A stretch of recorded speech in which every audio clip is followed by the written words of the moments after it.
roping this in. The changing of the leaves gets me fucking hard. The foliage. Oh, I love foliage. Foliage is insanely sexy. Are you ready for this?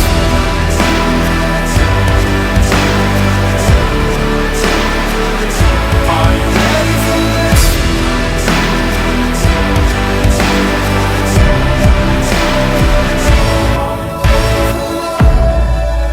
It's another edition of KFC Radio on the Barstool Sports Network. Back at it, back from vacation. Although, I mean, I guess we did our episodes last week, so probably didn't even feel like we were gone, but It was weird. It's so fucking weird how hard it is to remember what you said a week ago. I was legitimately struggling trying to promote the podcast. I was like, I don't even know what know we what said. I said on I don't know who our guests were. I couldn't recall a single voicemail. It's like, just fucking please listen. Please listen. I got an itchy butthole. I just want to throw that. Oh, come on, dude. Trying to ease back into this shit, and you come in with an itchy Fuck asshole. Your toe in the water, bro. I just dove headfirst into your asshole. I'm gonna be going like that. I look like I sit on a pile of fire ants. No, did you not shower? Did you not I just got out of wipe? the shower. Did you? What's the problem I here? don't know, but it's just, I mean, fucking shit happens sometimes, bro. Literally, apparently. God damn it. I just got an itchy butthole. It happens, man. Things go down. It does. I literally It does just got out of the happen. shower. It has nothing to do with cleanliness. My hair's still wet from the shower. I didn't threw Well, my I mean, hat it on. has something to do with cleanliness. It doesn't. I just washed my butt like 5 seconds ago. Well, it doesn't just. It's not itchy if it's clean. I mean, you like what? Like when my arm itches, it's because it's fucking dirty. That's different. It's not different. It's so different. Parts of your body just start to itch. When you sometimes, have an bro. itch on your arm, you scratch it, it goes away. Yeah, I can't When get you to my have butthole right now. You want me to scratch my asshole right here? Honestly, I'd rather you scratch your asshole than we'll talk about it the whole time. So just fuck it. I'll turn the other way. No, You dig in, scratch it, we'll keep it moving. Just keep wiggling. Oh my god. Anyway, welcome back, Cal. When Dane Cook did the itchy asshole bit like 20 years ago now. I don't Remember that? remember it. Oh man, that was great. You mentioning it brings a bell, but He was like, I had the itchiest asshole on record. But it was like the first time someone like publicly talked about when your ass itches. And like the whole audience, guys, girls, everyone's kind of like, yep, that's a thing for sure. Yeah, back. Thanks, John. Thanks, so happy to be back here. It was funny. So that was the first week I took off in 6 years, which people think I'm like making up. I'm like, it really was. You do But- look legitimately refreshed. Yeah, A little well, color. so it's funny you say that because like it was like I kept saying like the cliche like I need a vacation from my vacation because like the kids were fucking 6-7 straight days with the kids is nuts, but I've definitely learned the difference between like tired and stressed from taking care of your kids and tired and stressed from like fucking the internet being the worst place in the world. You know what I mean? Like it was like as tiring as it is to run around with kids and shit. It was not like mental warfare 24 hours a day. So. Like today, like back at it, it's Labor Day, but still I made a couple Instagram videos and I mean, just immediately the DMs and the comments come flooding back in and I was like, oh yeah, that's right. I remember why That's I right. hate this. I got people sending me pictures of my ex-wife's new boyfriend. I got people telling me to kill myself. I got all sorts of weird shit And you're going getting on. on me about an itchy butthole. You're like, come on, man. Itchy Couldn't be butthole's the worse. best thing that happened to you today. That's a sad thought, but a real one. But I was like, oh yeah, boy, yeah. Like, I mean, you threw me into the deep end. Like I was like thrown back into the deep end from the rest of the internet, and then you were kind of like pushing my head under the water with your itchy asshole. So back at it once again. Here we go. This is the weirdest like Labor Day on record, at least. I feel like probably for everybody, but do you feel that? Why? Like I just feel like summer was so weird, went super fast for me, and like the fact that there's football next week and technically we're like into fall and all that shit. Usually that's something that I'm like, July 4th hits and I'm like, I can't wait for fall and like dying for it. And this one just like all of a sudden I blinked and it was Yeah, here, that's and true. it's I never like- did think like I can't wait for fall. I Yeah. always can't wait for fall. Fall's the Always. best season in the world. Yeah. But there was It's no just part. here now. I had a normal Labor Day weekend though. I had went out to the vineyard, had like a party. Yeah. It was awesome. Yeah. We like hired a DJ and shit. Oh wow. It was sick. What was his name? Sterling. DJ Sterling. Let's go for just like you and your buddies. It was my family. Okay, it's like It was my sister's birthday. so extended she had a few family, or friends. okay, all right. No, all right. there were 18 of us, so we were within COVID guidelines. But the cops got called, and by the time the cops got called, because we were like burning it down until like 11 o'clock. Like, it wasn't late. Yeah. And By the time the cops got there, it was like 12:43. And this is something what, just like a neighbor snitching on you? yeah. Yeah. And I was already in bed by this point, but by the time the cops came, it was just my sister and her friends doing karaoke out on the dance floor, and there's just one guy alone on the dance floor singing Rocket Man, and the cops were like, "You gotta turn it down," and he's like, "Okay, sorry," and they're like, "No, stop speaking into the mic." He's like, "My bad, my bad." Oh man, what a like a metaphorical like end to summer. You were standing on the dance on like the karaoke floor singing Rocket Man alone when the police told you to shut it down, dude. It's time to wrap it up. It's over. Take this shit home, bro. It is over, dude. Do you know your neighbors? Was it any like? Not really. Yeah, no. yeah. And it was funny because they were always like, my sister was kind of being a smartass. The cops were like, "That house is called 3 times." My sister's like, "No, that's our house too." And then they were like, "All right, well, that house then." She's like, "No, that house is under construction." And like, there was only one neighbor it could have possibly been. We know who it was. I saw a good picture of you and your dad on your story. Looked like Papa Fights was chopping it up. And having we a had good like one. we had like a dance floor built in the backyard. Not like built, but we had like a dance floor. laid Like, it you down. could rent it, like laid out in the backyard. Yeah. And then DJ. I feel like your parents are in a good spot right now, where like all their kids are grown and like pretty much good, or whatever, and like are just enjoying life now. Yeah. Just like hanging out, partying with the kids, drinking, smoking, buying houses, like whatever. It was quite a weekend. It was very they are kind of like inspirational in the sense of like I do think a lot of times people kind of, it's a depressing thought, but people are kind of like, the next like 30 years are gonna suck. Yeah. You know what I mean? Well, that's what Nate Bargatze's got that joke. Yeah. Where Yeah. He's like teen parents. I watch Teen Mom, and those girls have it figured out. Yes, because they're gonna be Middle able school to. and high school suck anyway. Just throw a kid in the mix. He's like, if I had my daughter as a teenager, she'd be moved out right now. Yes. By the time she moves out, I'll be like, because my parents had me when they were 22, so like they were pretty young. Yeah. They were, by the time they were my age. By the time they were 32, they had all their kids. Shit. That is ridiculous. That is but ridiculous. It's just pretty sick. That's how you end up being 55. Absolutely. Like, I mean, you're not like, yeah. I mean, when my kids are 30, I'll be like 60, which is not like, you're not dead. I'll be dead. But like, it really is like, if you can leave time on the clock when your kids are self-sufficient, and it's like, all right, now we can travel, we can party, we can like do whatever. That's the way to go. That's why the biological clock is such a motherfucker. Either when you're talking about girls who like feel like they need to have a kid, or even if you can push back, like when you can have them, being an old dad or old parent sucks. Not for me. I could barely like keep up. Like when I'm fucking running around on my hands and knees, picking them up, all that shit. I'm like, oh my God, this is terrible. If I was like 40, 42, 45 doing that with little kids. There was a viral video years ago, I think, of like a triathlete just trying to keep up with a toddler for a full day. And he couldn't do it. Every time he got down, the triathlete got down. Every time he ran, triathlete would run with him. Dude, their energy's insane. Their energy, they're fucking nuts. My kids wake up and they're just ready to go. And I'm like, what is this? How is it humanly possible?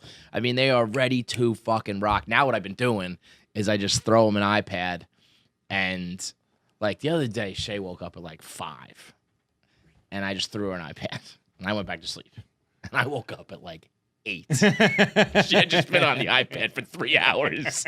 It's like, holy shit. Getting her screen time steps in that day. Yeah. The battery was on like 10%. And I was like, oh my God. I don't know how people do it. Like, didn't Mick Jagger have a kid when he was like just like recently? Oh yeah, he had when he was like 75. I mean, I imagine the women who sleep with Mick Jagger, like they get pregnant in the bathroom at dinner and they give birth by midnight. Like it's just like Mick Jagger's super semen just grows. like they fuck in a stall and she goes into labor by the time dessert comes out. Do you want dessert, sir? No, we're going to labor. We got to get to the delivery room. I guess those guys are just like, here, you can have this kid. Like I'm not even gonna know this kid's name. Yeah, like, right. You're raising it along with a stack of money and all the help you buy. I won't even fucking talk to this kid. Speaking of babies, I was listening to the radio on the way down here, and I drove down today, drove back, and Girls Like You came on, the old Maroon 5 song with Cardi B. Okay. Oh yeah. I forgot that she did a song with them. I never realized her line at like her last line of her verse is Dropped an album, dropped a baby, but I never dropped the ball. Yeah. Dude, who says you dropped a baby? That's great. Fucking awesome. What does that mean? It means I had a baby. Dropped a baby. Dropped the album, dropped a baby, but I never dropped the ball. Cardi B's baby had a release date. Yo, Cardi being involved in politics is a wild scene, man. What She's happened going at it with with Candace Candace Parker. Owens? I was supposed to say Candace Parker. Candace Owens. Like, Candace Owens is just like, you're getting played. Like, Joe Biden's just using you, and like, you don't know what the fuck you're talking about. And then Cardi B was like, Donald Trump's just fucking using you. Like, you don't get invited to do anything with the Republican Party. You just keep like carrying their water, and they're just going at it. And I was like, we need. I pray to God the election like changes things, but I don't think it's gonna. You don't think it'll help a little bit? No, It's gonna make everything so much worse. So much worse. It's gonna You're be right. so much worse. You're right. Like people keep saying things like, "Well, like this will die down," or "This will Bro, change." everybody It's like, already doesn't like. It's already been like beaten into people's heads that it's not a legitimate election. Yeah. like it's not gonna go well. There's no scenario, zero scenarios that end well on Yeah. November 5th. Say None whatsoever. And I don't think it's gonna be even. I mean, it's gonna be like a month if there's mail-in voting and shit like that. So it's just gonna be like we're in limbo and everyone wants to kill each other. And then no matter what the result is, people Someone's are gonna be pissed. Pissed. Oh God, fucking kill me, man. Fucking. I almost me. hope Trump wins so like the people with guns are the ones who aren't pissed. like a small part of me is like, I don't know, man. Just fucking we'll take a knee on this if one. it dude. comes I down don't- to it, you look at like the fucking like hipster hippie fucking liberal and like the gun-toting conservative. Like, which one do you want angry? Yo, I'd rather have that girl on the ground who's like, no! I'd rather have her pissed than some dude with an AR-15 and a bad attitude. Oh man, all of the like I'm moving to Canada shit is always so lame. But when it's gotten to the point where it's like, I don't want any of it. I don't want anything to do with any of these people anymore. God, let's just move to the islands, man. You know what I was thinking? Yo, I have my friends who are legitimately considering that. Yeah? Yeah. Where and what? Like, what's the plan? Harbor Island. Where? Harbor Island. What's that? It's an island off. It's the island where I told the story about My my buddy island. with the rag who's like, he's like, I'm gonna fucking shove that down your throat. Yeah. And then because he had a big needed stitch in his hand. Yes. And the doctor came in and grabbed that and went to go clean up his blood. He's like, get that the fuck away from me. Yes. It's this tiny little island that cars aren't allowed on in the Bahamas, and like they're not even letting people in, so they have to. They're like swim there? They're considering like getting a private jet and just being like, fuck it, we'll go for a few months. If I didn't have kids, I was thinking, especially Barstool's in like such flux right now. Dave going to fucking Philly, and everyone's kind of like, some people are in, some people are out. I feel like we can kind of do everything we need to now, like wherever we are, And I was like, let's just fucking do it. Just get Like, fucked up. imagine if I get it. These goddamn kids of mine. Nah. But if we were just like, I mean, you just gave him a week. You got a few months off now. Yeah, right. Come on. I did. I put in 24/7 for fucking a week. It's a lot, all right? I took care of my children the whole week. I deserve some credit. If we were just like Barstool Bahamas, if it was just like KFC, we should have done that in the beginning of quarantine. If it was just like, we're gone. We're fucking gone. Like YP did and Riggs. Yeah. Smartest motherfuckers in the joint, If we just like had a little villa down in like the Virgin Islands or some shit, you got friends down there. We just get set up with the locals. We bring Nick and some fucking mics. That would be dope. Oh, I mean, it's too late now. I know. Because now, But you know what? Like, is it? yeah, because now it's the fall, and I don't want to miss the fall. True. I want to be here for the fall. All right, well, the winter, we're going. Yeah. It's just like, those are the things in life. I mean, we've talked about these things like all the time, like basically retiring to these kind of spots. It's like, there's never going to be like a right time, although this was as right as it's ever going to be. Like the world like put this on a platter for people.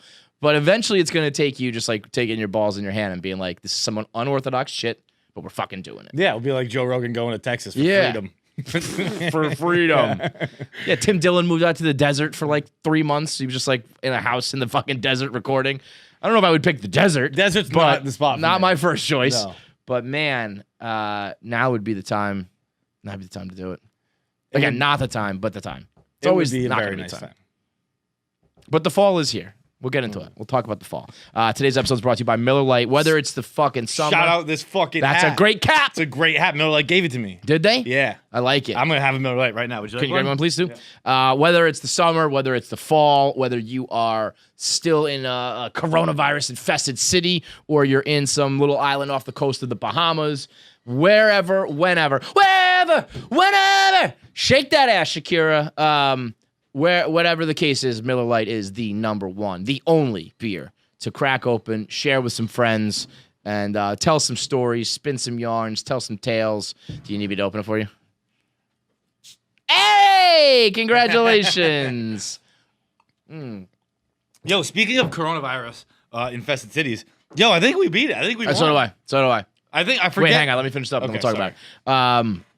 So you can get it delivered to your house right now. You go to MillerLite.com/KFC. You can find all the delivery options to get it delivered right to your front door if you're not able to go out. If you are able to go out and you're sitting outdoors at a bar or a restaurant, socially distanced, you can order it from your waiter there and kick back and have a bucket of Miller Lights.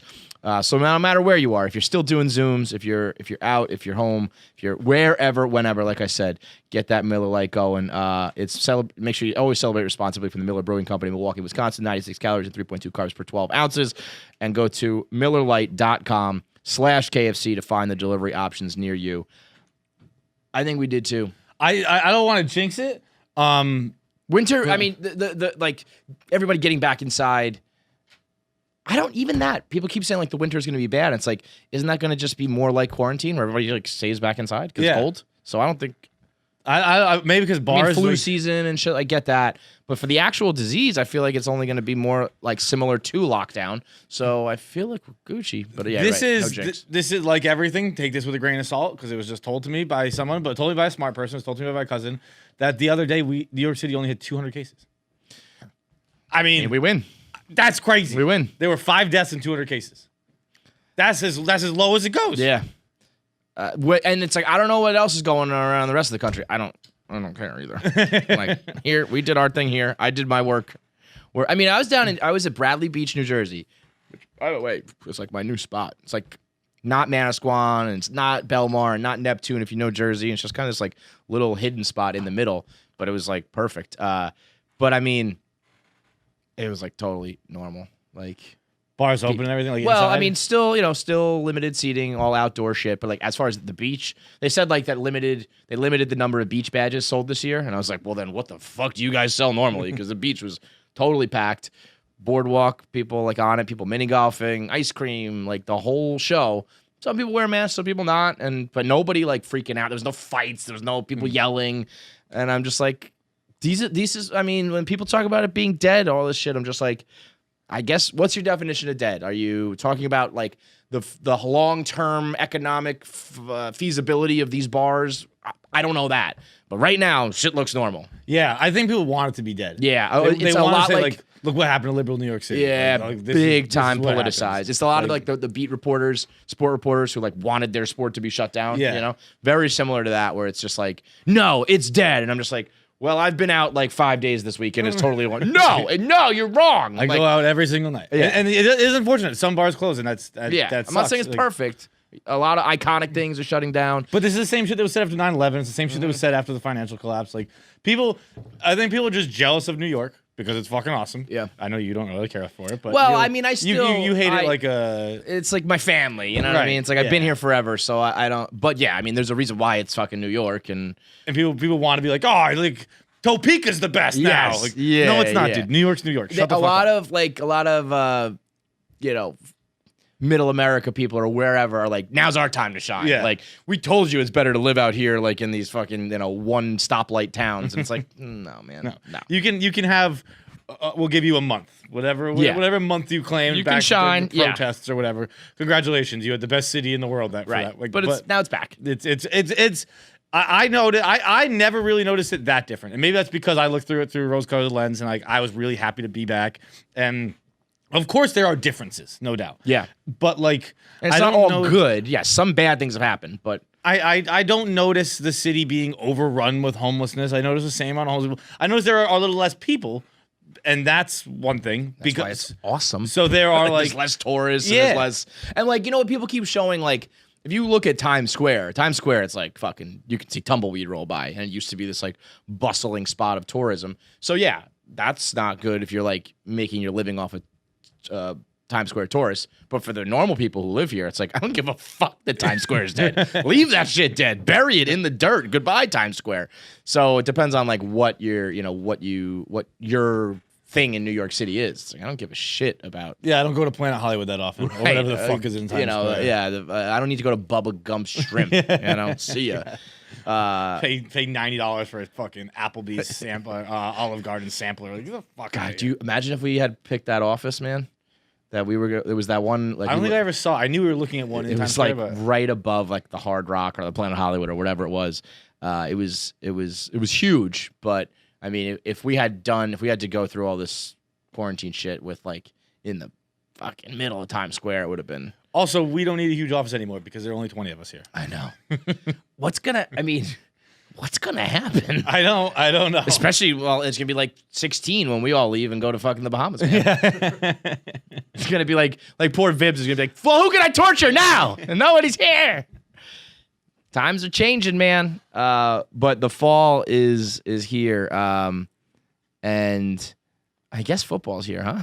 Football's here. Like, is the NFL just rolling? Like, they're just like, yeah, I think that they're like. they're gonna be fans. I think some stadiums will be allowing fans. I mean, I saw in college football this weekend, like all the cadets at Army, Navy, or wherever Army was playing. There was like a lot of them in the stands. Not like a full boat of fans, but there was like a lot of them. Really? They were doing some sort of like, I don't know, Army chant or dance or some choreographed shit. But like, there's a bunch of people in stands. I don't know what that setting was. I really just saw a quick clip, so I'm not sure what it was. But I know. Like the Kansas City Chiefs had fans at training camp. yeah, if you're gonna do that, If you're gonna have fans at training camp, you're gonna have fans at games. You're gonna fucking make them pay for tickets too. Hey, shout out to your boy Cam, huh? Shout out to Cam. I mean, I was incorrect. Jason Statham is just like, fuck, man, fuck. Him and Belichick just like are publicly filleting each other nonstop. Oh, yeah? They love each other. Even though he's not getting, I mean, I guess he's smart to still just be like humble about it. He's not in a position to be like, what the fuck? I thought I was gonna be the starter, right? What do you mean? Well, I feel like he was never really expecting to be like the franchise quarterback anyway, as is.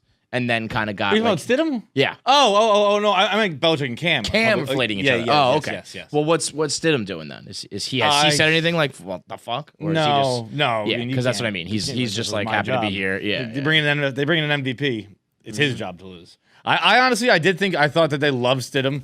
Obviously, Cam has shown. I mean, Cam's wowed Belichick and Cam. Belichick just won't stop saying enough good things about him. Just says he's the best. Won't name him starter yet, but says he's I thought he the did name him the starter. best. He That's what I was saying. Shout out to Cam. I thought that was the announcement, He is. Reports are he announced it to the team, but not like publicly, formally putting it on the sheet or whatever. and Belichick said I haven't named any starters. Why would I name a starter at that position? yeah, I haven't named a starter Belichick. at any single position. Do you think Belichick ever is like? You get tired of it. I mean, I guess he's such a freak. And he gets probably such satisfaction out of winning. But all these coaches, everyone in like sports in general, it's like at some point, don't you just like get tired of doing the same thing every year? Like, all right, I got to go out there to the media and I'm gonna fucking lie to them about starters and like. Just I don't think so. Rinse, wash, repeat. You Right? know? It's fucking the proof is in the pudding. It works. Yeah. Why do anything else? This has worked for the last 20 years. But even that, it's like, okay, so you think he's still. I think having passion 20 years in for like the same thing, it's like, can he really be that excited about maybe winning another Super Bowl? Yeah. I guess now he probably is reinvigorated because like no Brady and all that shit. But I mean, at some point, I mean, that's the competitor in me, I guess, right? Eventually I would just be like, I don't want to do this anymore. I'm wildly wealthy. Like yeah. What do you I've think he done makes it a all. year? 15 million? I have, yeah. What is his salary is like not out there? I don't It's believe not known. so. Yeah. I could be It's wrong. got to be like an astronomical number. I don't know if the numbers out there. I think he is the highest paid coach in sports, but I don't know if the numbers out there. Annually, $12 million. 12. Woo. Damn. And I'm sure there's a little like, A little extra. know. What job do you think in the world is the most? He said, by the way, he made $25 a month, his first coaching job. They were talking about it on EEI today, and he goes, "Yeah, I was overpaid at that point." What job do you think is the most? You're the most able to like keep like your passion like long term, like a music. Like when I see Billy Joel at the Garden, when in Who, normal by the times- way, I heard on the radio today coming down. He's not gonna do another show until I think November 2021 is his first show back. Okay, so I think that kind of makes sense because he's just like, I've done this 10,000 times. Yeah. Did my residency. You know, I sold out the Garden like 75,000 times in a row. Like, is he really gassed up every time he plays his piano, man? When you're Bill Burr, are you like? I do feel like comedians do feel like a rush every time they do it. But I like, would at guess what Billy point? Joel gets a fucking definite You rush think? when MSG is singing fucking Uptown Girl. But I think MSG to him is like, you know, his just like local like neighborhood spot. Yeah, it's but crazy. it's still but 20,000 people. How many people they fit in there for? yeah, Billy Joel probably show? for 12? yeah. No, it's probably. I mean, because you just have like a little stage, but it's probably like teens, like 15,000, 18,000. I don't think you can ever get sick of wowing, of giving someone like a lot of those people like it's like a night Their of their first life, time, right? yeah, Like it's, yeah. You're giving someone the gift of a night of their life. I don't think that ever gets comedy tiring. and music are the two things where you like feel like a god on stage, Mhm. right? Like you, like a movie star.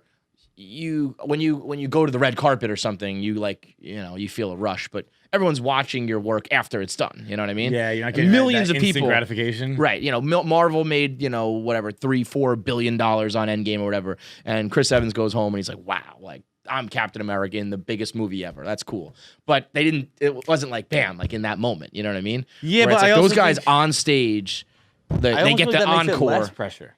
So like you can have more fun on set, like with because they do seem like a pretty tight knit crew. If Yeah. they're not, they're great actors off camera as well. Yeah. But they seem like they all like enjoy each other. Yeah. And like without having to please a crowd, I feel like you can really enjoy Let the it rip. moment more. Well, Be like, I think there's a difference between enjoying it and like getting that The high? that high, Yeah. yeah.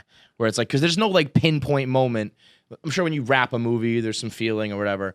But when, you know, the audience is screaming for one more song or you like nail your final joke, it's just got to be like, Yeah. I want to do this forever. You feel like a legitimate know? god. Yeah.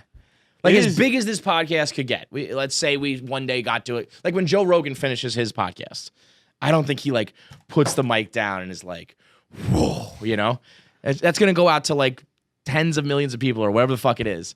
But I think, you know, it's like, especially when it grows steadily. It's like, this feels to me like when we had 10,000 downloads. Yeah. You know what I mean? Because it just keeps going.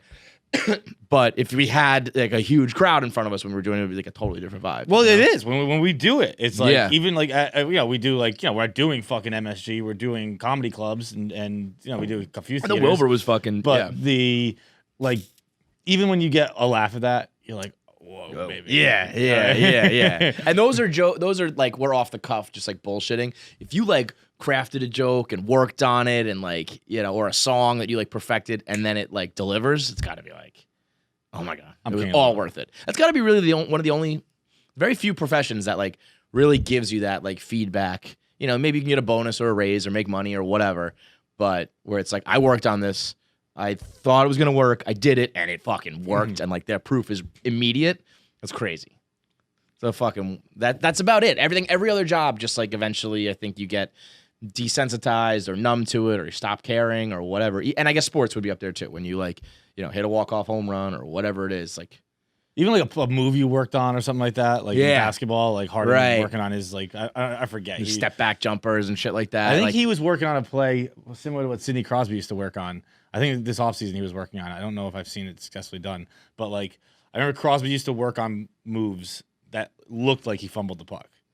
So they on would, purpose. yeah. Wow. So Jesus it's not, Christ. like a sick play. Like it would just Yeah. be like it looked like he fumbled the puck. So then the defenseman would be like, "All right, he's vulnerable," and he'd be like, Yeah. "No, I had him in control all the time. See you later, buddy." Yeah. Um, that's sick. I Yeah, believe when reading you reports if that, like, you Harden was working on train that. for something like that, or like I feel like there was like when Belichick was doing that like NFL 100 thing, they were talking about like Ed Reed like duped Brady, like they were talking about how Ed Reed was like the greatest safety of all time, and he purposely made it look like Brady had fooled him, but he knew the whole time. Yeah. like and he worked on that like on purpose, and you pull that off, and it's got to be like fuck yeah. That's some like general shit. Yeah, Like some, yeah, like, like war some shit, like, strategic. You You thought I know. was retreating. I wasn't, Yeah. motherfucker. And there's just, you know, and that's why it's a soul crushing existence for anybody who's like not an athlete, an entertainer, a comedian, or a singer. You know what I mean? Because everything else is just like, there's no like, I mean, I guess if you're into it, you're like, I prepared this like speech, this presentation, this PowerPoint, and I nailed it, but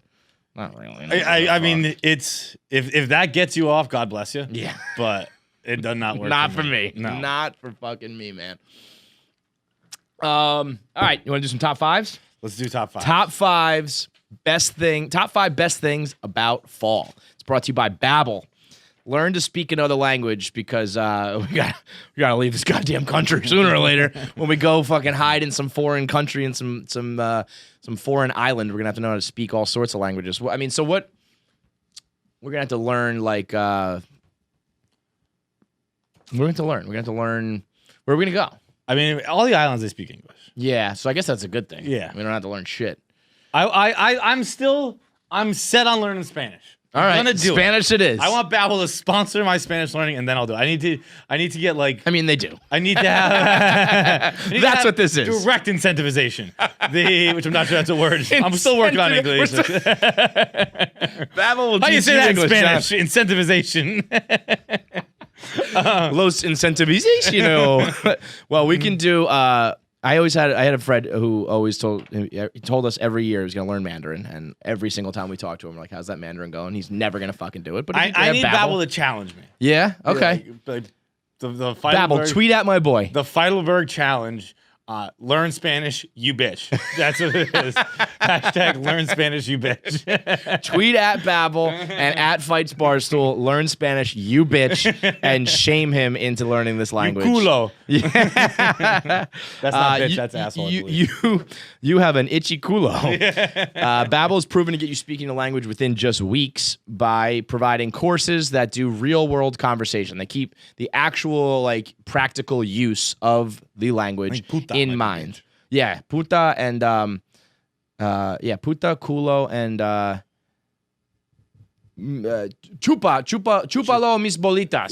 Suck my balls. Yeah, I know. Chupa mi pelo. Yes. What's that from? I feel like I know that phrase too. From like it's what the cleaning people at my boarding school used to tell me.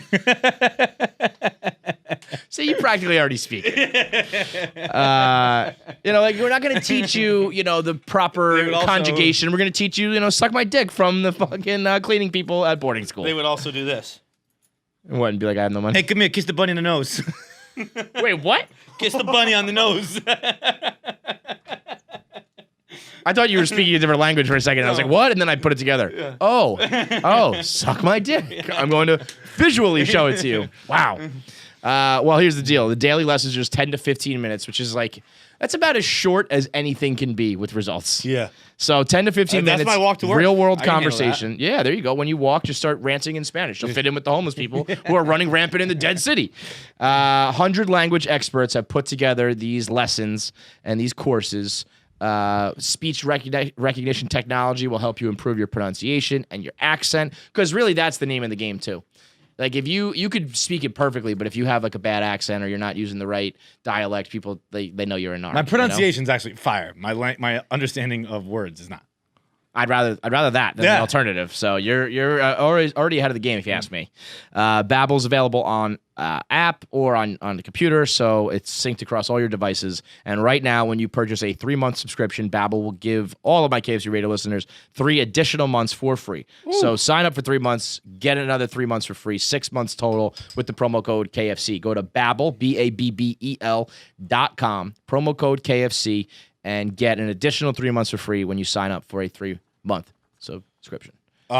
Best things about fall. Best things about fall. First of all, I will give a bad thing about fall, which is I've started gambling again, and I'm not doing well. Oh, I totally forgot that you are that's a new thing for you, and not doing good. Yeah. It's, you jumped in, making a gambler was big. It was exciting, whatever. It's like a new thing. Maybe you win some money, whatever. But now it's just like, oh, this is a thing in my life, and I have to build in that I'm going to lose like several $1,000s every fall. It's like as much money as you think you have, subtract like 10 grand in like September, because that's what's going to happen. Especially right now, football's back, so you're going to have the gambling itch. And then you throw in NHL, you throw in NBA playoffs, you throw in MLB coming down the stretch. Sports Armageddon is like here. And it could not be a better time. Again, Barstool, like, even when things go bad, they go good. Like, they're moving to Philly, gambling's getting legalized, apps are coming out, shit's breaking the right way during all 4 major sports, 2 of which are in the playoffs, 3 about to be. Like, I mean, it's You're gonna lose a lot of money, John. Yeah, I took the Celtics minus 1.5 and the over 212 tonight. So we'll see how that goes. Probably terrible because you don't know what the fuck you're talking about. No one does though. No one does. You're right. No one does. Actually, we've said this before.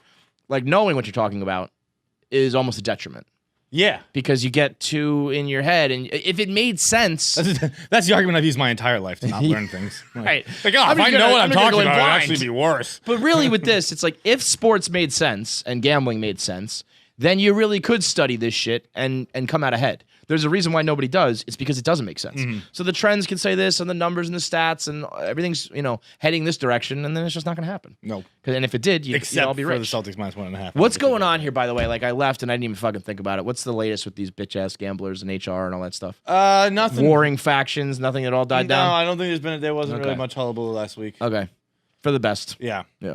Top 5 things about fall. Now, it is not. I don't even consider it fall. Not yet. This is the first. No, I just mean like I don't call it fall anymore. This is the first year that fall is just sad boy season.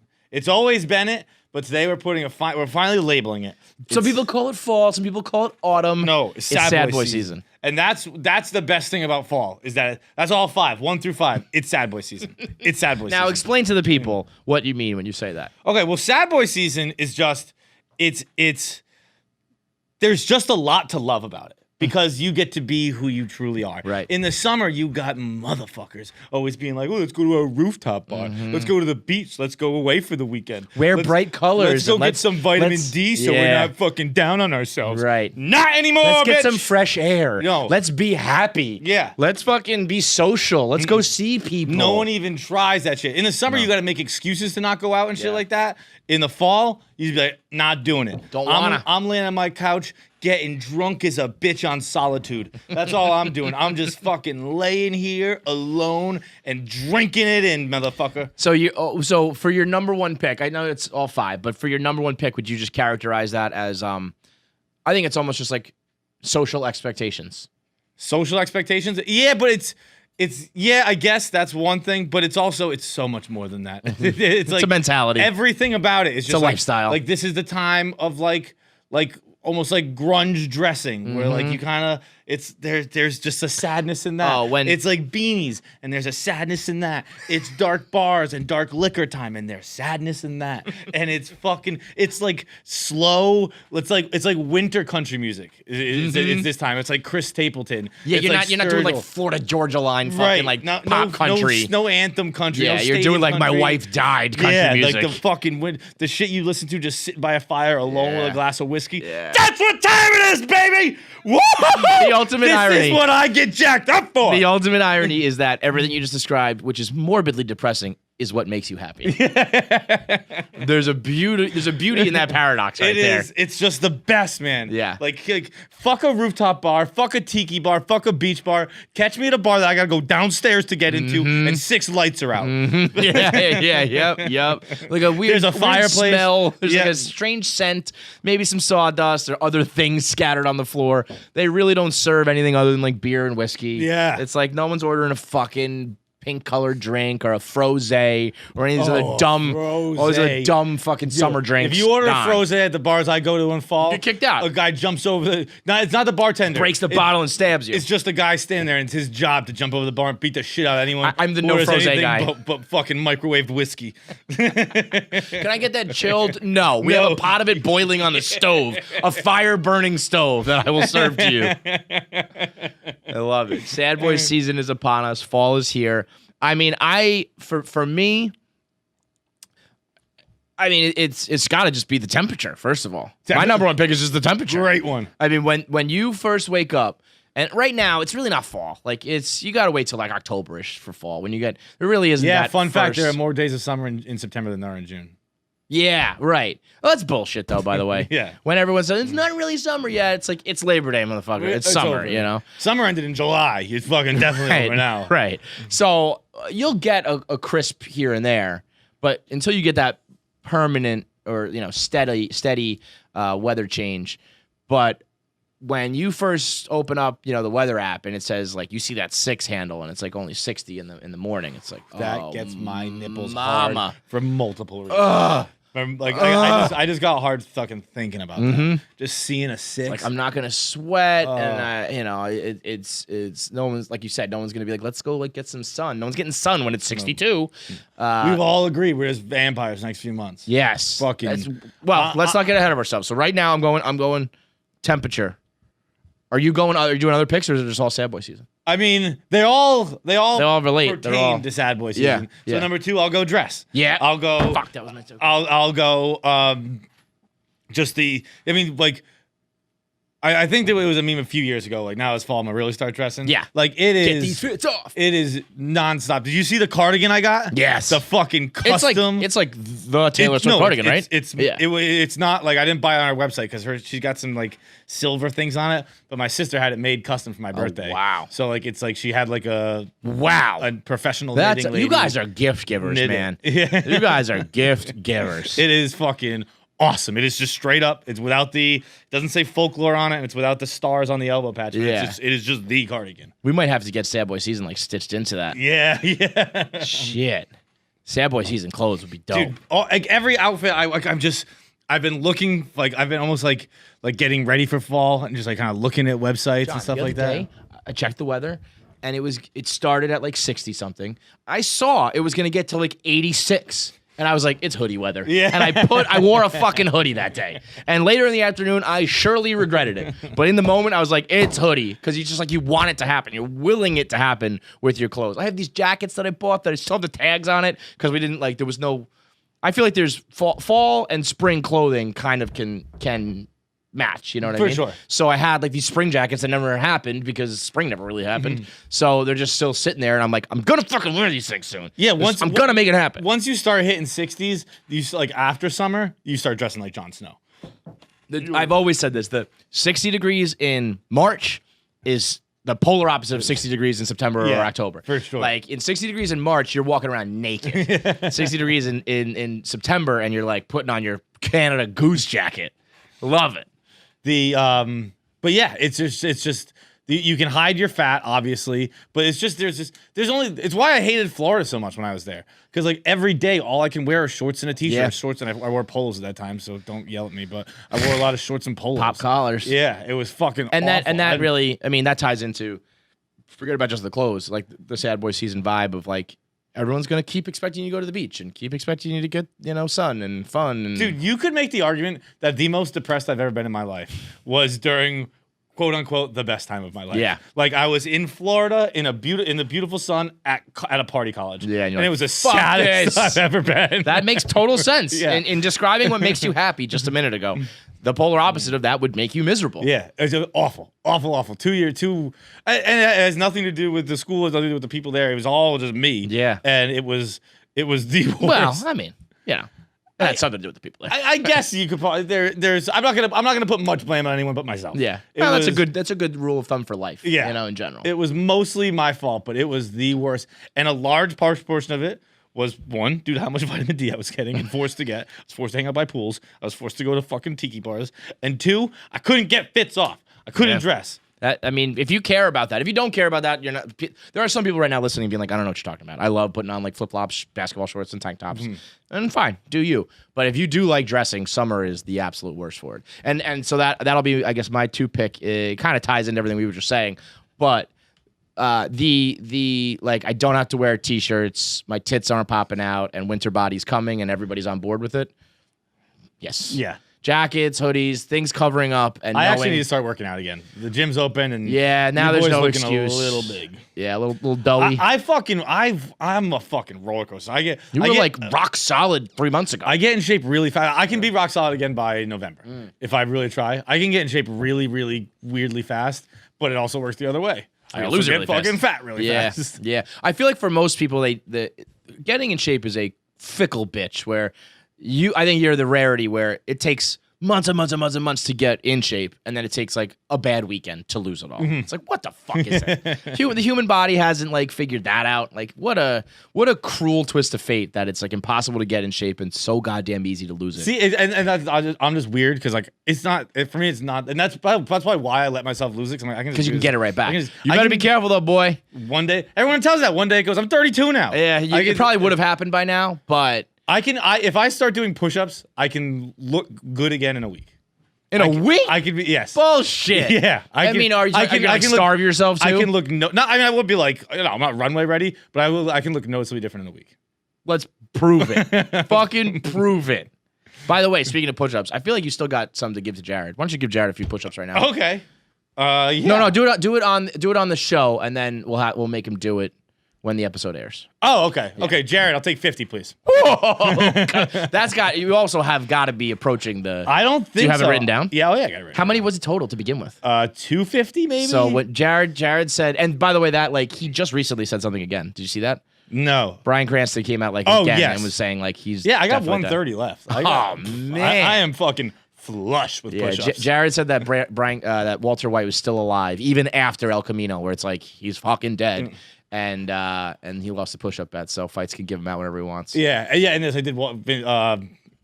Brian Cranston was like, he's dead. I can't believe he even needed to say that because I thought that Jared was the only idiot in the world that like actually had this thought. Are you watching The Boys? Do you watch The Boys?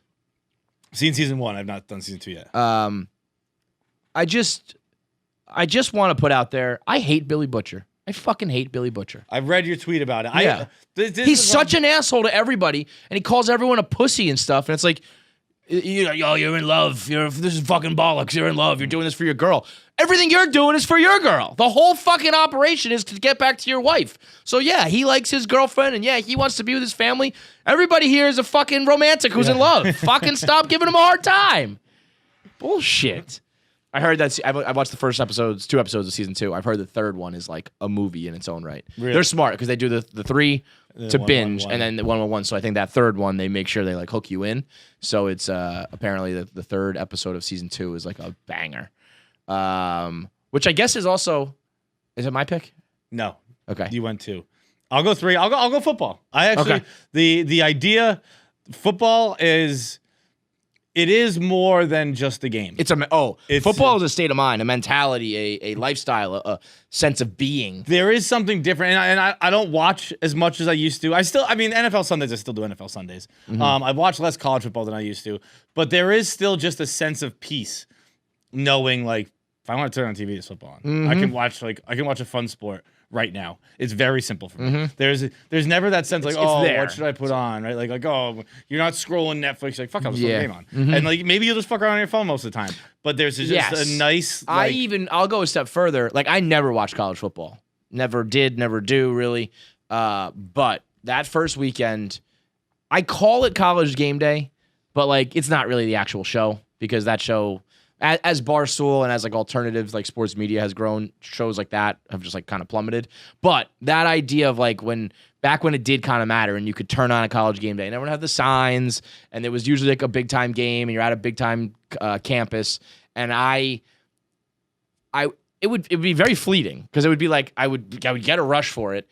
And then I'd be like, wait, I'm not actually watching this game. And like, wait, I didn't go to any schools like that. I never. But the thought that like somewhere right now, somebody somewhere right now is on a college campus and they're tailgating and they're back and like the world, someone out there's having fun and fucking and partying and football's back. That made me happy. It really had nothing to do with me because I won't really watch that game and I don't have anything that I can personally relate to. But when that first Saturday of like, college football is back on, and then certainly more so the NFL because I could watch my team and shit.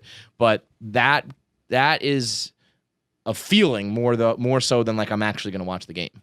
Yeah, like Weird. even just like when you're hungover and you're fucking just kind of roll over on the couch because you undoubtedly passed out there the night before. Yeah, and you just cut on the TV and it's like boom, it's there. There's something. There's one of the 1,000 pregame shows. With it's a very nice anxiety blanket. Yeah, it's just like there's like, I know this. This is home. I understand this. This is easy for me. Even as I've gotten away from being like a diehard sports fan or a football guy, it's always there for you. It's like it is like a safety net, and I guess I feel that a little bit with baseball. Like the old like adage of like hope springs eternal, and like for me, I'm such a nut Met fan. Spring training hits, and then I actually do believe ordinary seasons that for opening day where there's like a quadruple header, I feel like is actually one of the more underrated sports days of the year. But I don't think maybe the Coley mix of the world get gassed up for basketball. I don't know. Do you feel something for hockey opening night?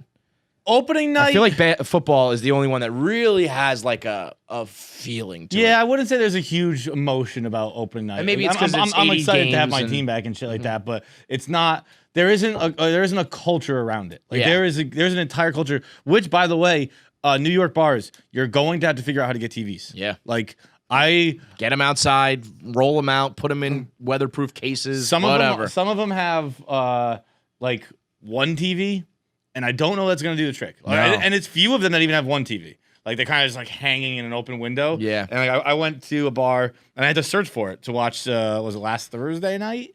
To search for Celtics game, and like I had to walk around a good amount to find a bar with a TV. You know what they need to do?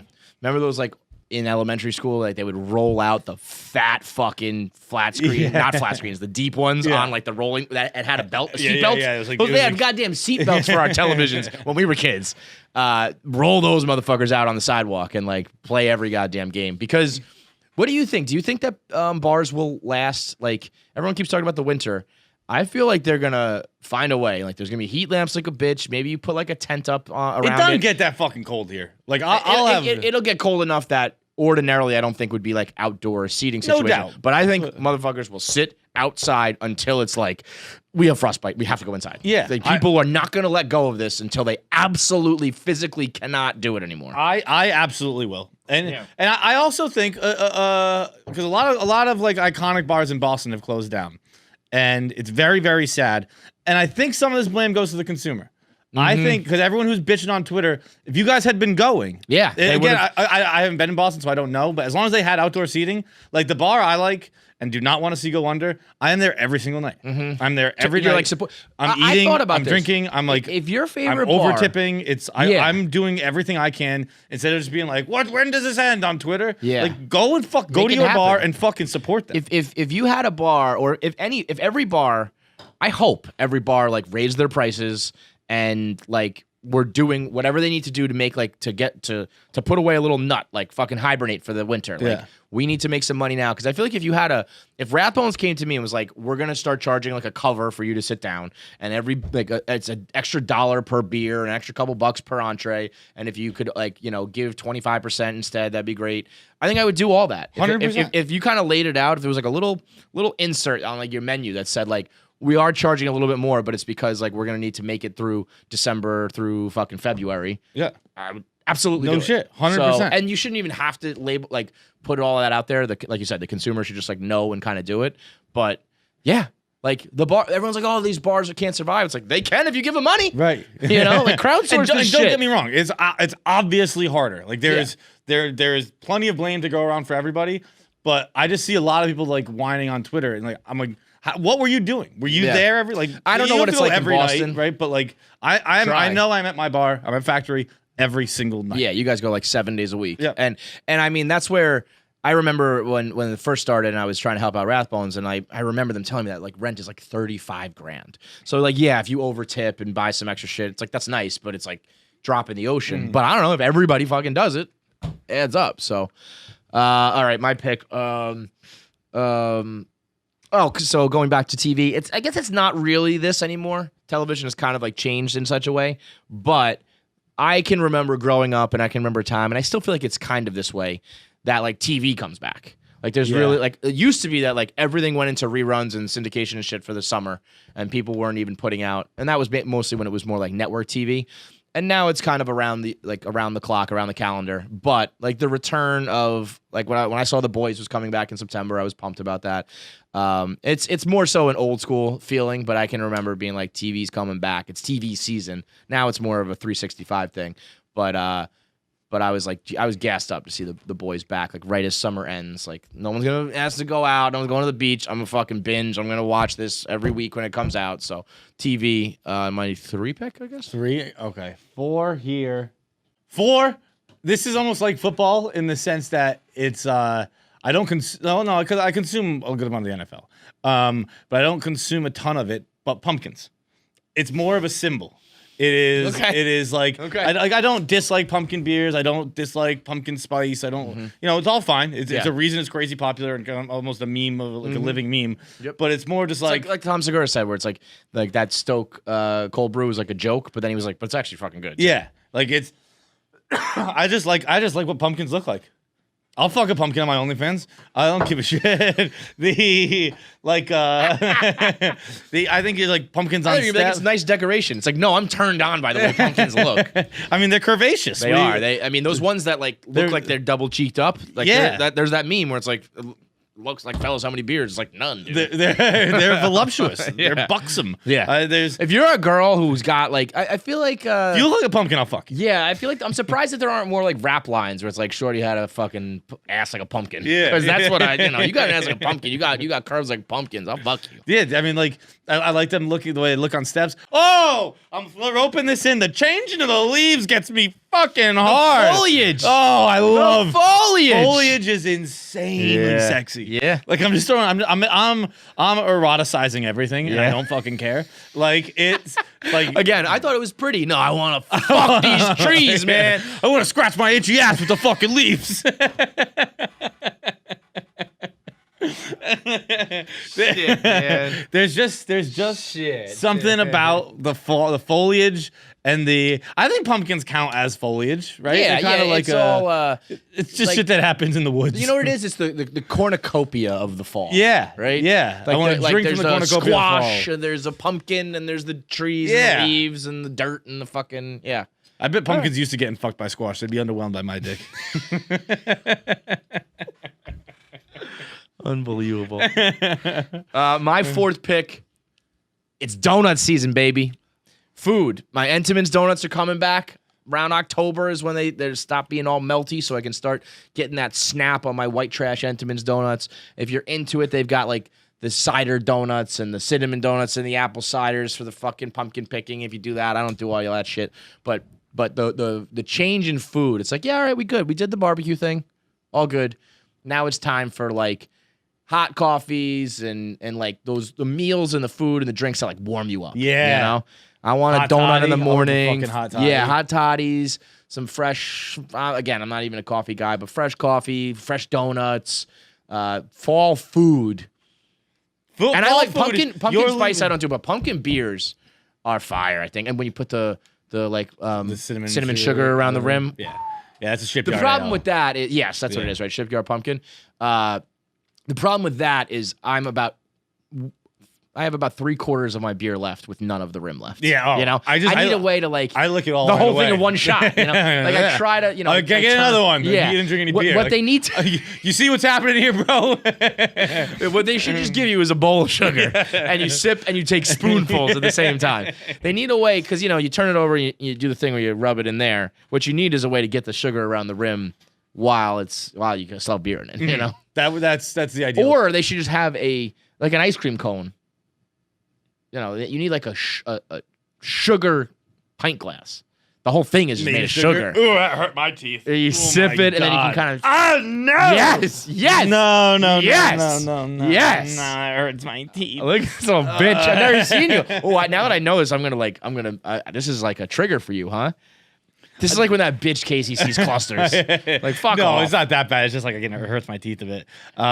You're also leaving out the best foods. What? It's fucking stew season, baby. Oh, okay. It's stew. It's shepherd's pie. who- It's all that fucking thick Did you Irish see and English fucking shit. Adam Carolla's tweet the other day. Adam Carolla's gone off the deep end, man. Yeah, for sure. I knew he was trending. I don't know exactly what Let his me tweet get it was. exactly right. It's And I'm a stew guy, so I don't want to slander stew, but this was. I This was love not stew. the My mom one. makes the fucking meanest stew. Put some hot sauce in that bitch. Yeah. Ooh, I yeah. like that. He said, more American males now wear bracelets than eat stew. Like, what kind of fucking barometer? Either side. Like, oh, this pussy wears bracelets and doesn't eat stew. The country's going down the tubes. Like, I mean, I know what he's trying to say, but those are bizarre examples. Yeah, those don't make any sense. There's no Like there's correlation between those. there's some guy with a bracelet who's like, fuck stew. Like I've worn a lot of bracelets in my you'll day. eat stew. Love a stew. Yeah. Stew is good. Little beef stew. Shepherd's pie, maybe some gumbo. Shepherd's pie is the only thing our people does right with food. Yeah. Shepherd's pie is fire. Everything else trash. And I mean, of course, just potatoes in general, but everything else trash. What was it? What did you have for shepherd's pie? Gumbo? What'd you say? Gumbo, yeah. What? love I don't know. gumbo. I don't think I know what Gumbo's gumbo like even a is. rice stew, Yeah, like soup jambalaya of type gum- shit. Yeah, jambalaya. Yeah, all all that that stuff's shit's fire. like fucking fall stuff. Oh, just hearty meals. Yes, you know what I hearty. mean? No more fucking more. salads. You bracelet wearing bitches. Because that goes hand in hand with like the winter body, where it's just like fuck it, eat Yeah. it, warm up, get fat, get that blubber on you. We gotta hibernate, motherfucker. So there's some primal shit going on here, you know. Last pick. Number 5. I'm doubling down. I don't give a shit. I'm going with Sad Boy season again. It's a way of life. It is. Oh God, I'm just so excited for it. I'm just gonna have a hood on with the strings tied pretty tight for the next 6 months, and it's gonna be fucking amazing. Yeah. I'm gonna have like Mumford and Sons playing in my ear, yeah. some fucking The Cave. I'm gonna have the fucking blinds drawn. I'm gonna have the TV on. Folklore is gonna be big. Folklore, For I'm gonna be that's why playing we said that. this, that like it really is not a summer album, but she said fuck it, when it's done, it's done. But it's a fall and winter album, big time. Yeah. There's gonna be a folklore resurgence for you guys. It hasn't gone anywhere yet, but Can't really resurge when it's still surging. it's still surging Yeah. big time. Yeah, it's gonna be like a double surge. And yeah. I'm gonna be listening to it nonstop while I sit by a fucking fireplace and listen to sad fucking music and get drunk on dark liquor. It is. Oh, you were about to say something else. You're like, nope, that's good. I That's it. finished it. That's all I'm going to do for the next 6 months. That's all. If you, I might not do the podcast.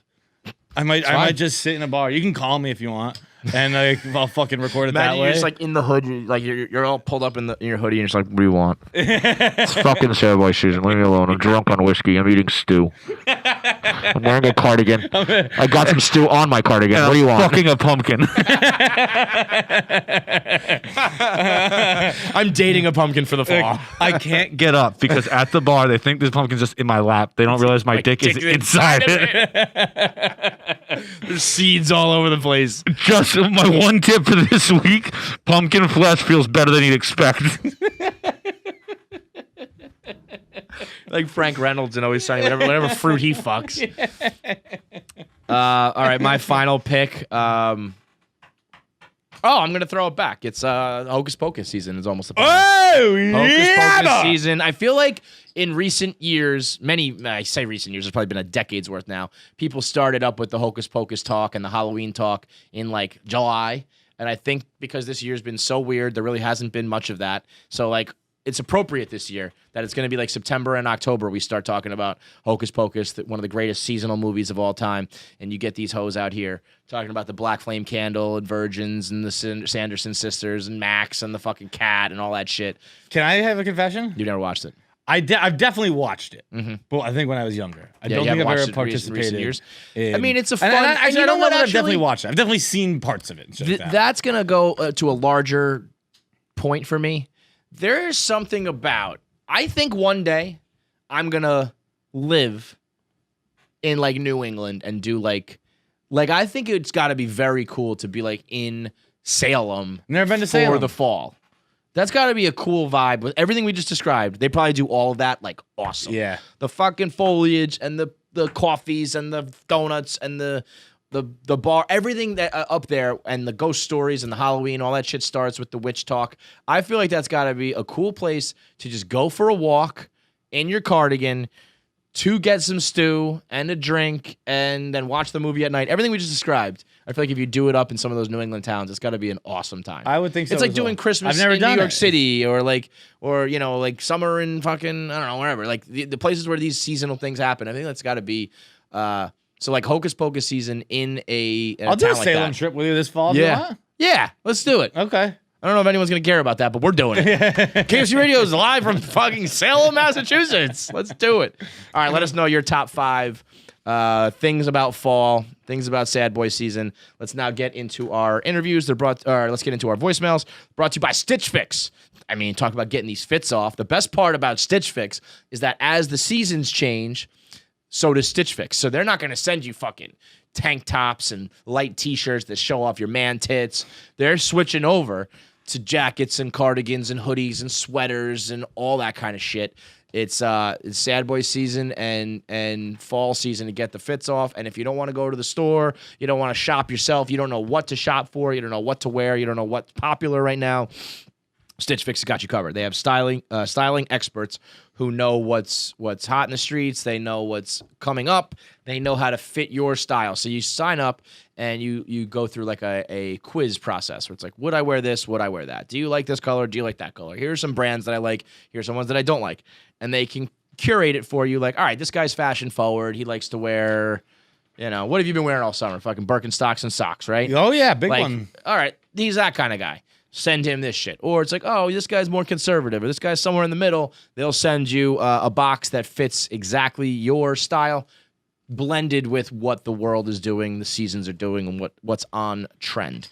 It's available for men. It's always been available for men. Now it's available for women and kids. Also available in the UK, so shout out to all of our foreign listeners. You can get it, men, women, and children all over the world basically now. No commitment. You only pay month to month. You only pay for what you want. So if you send a whole box and you don't like any of the items, you can send them all back. Free shipping and free returns. You keep what you like. You can keep 1 item, 2 items, all items, whatever.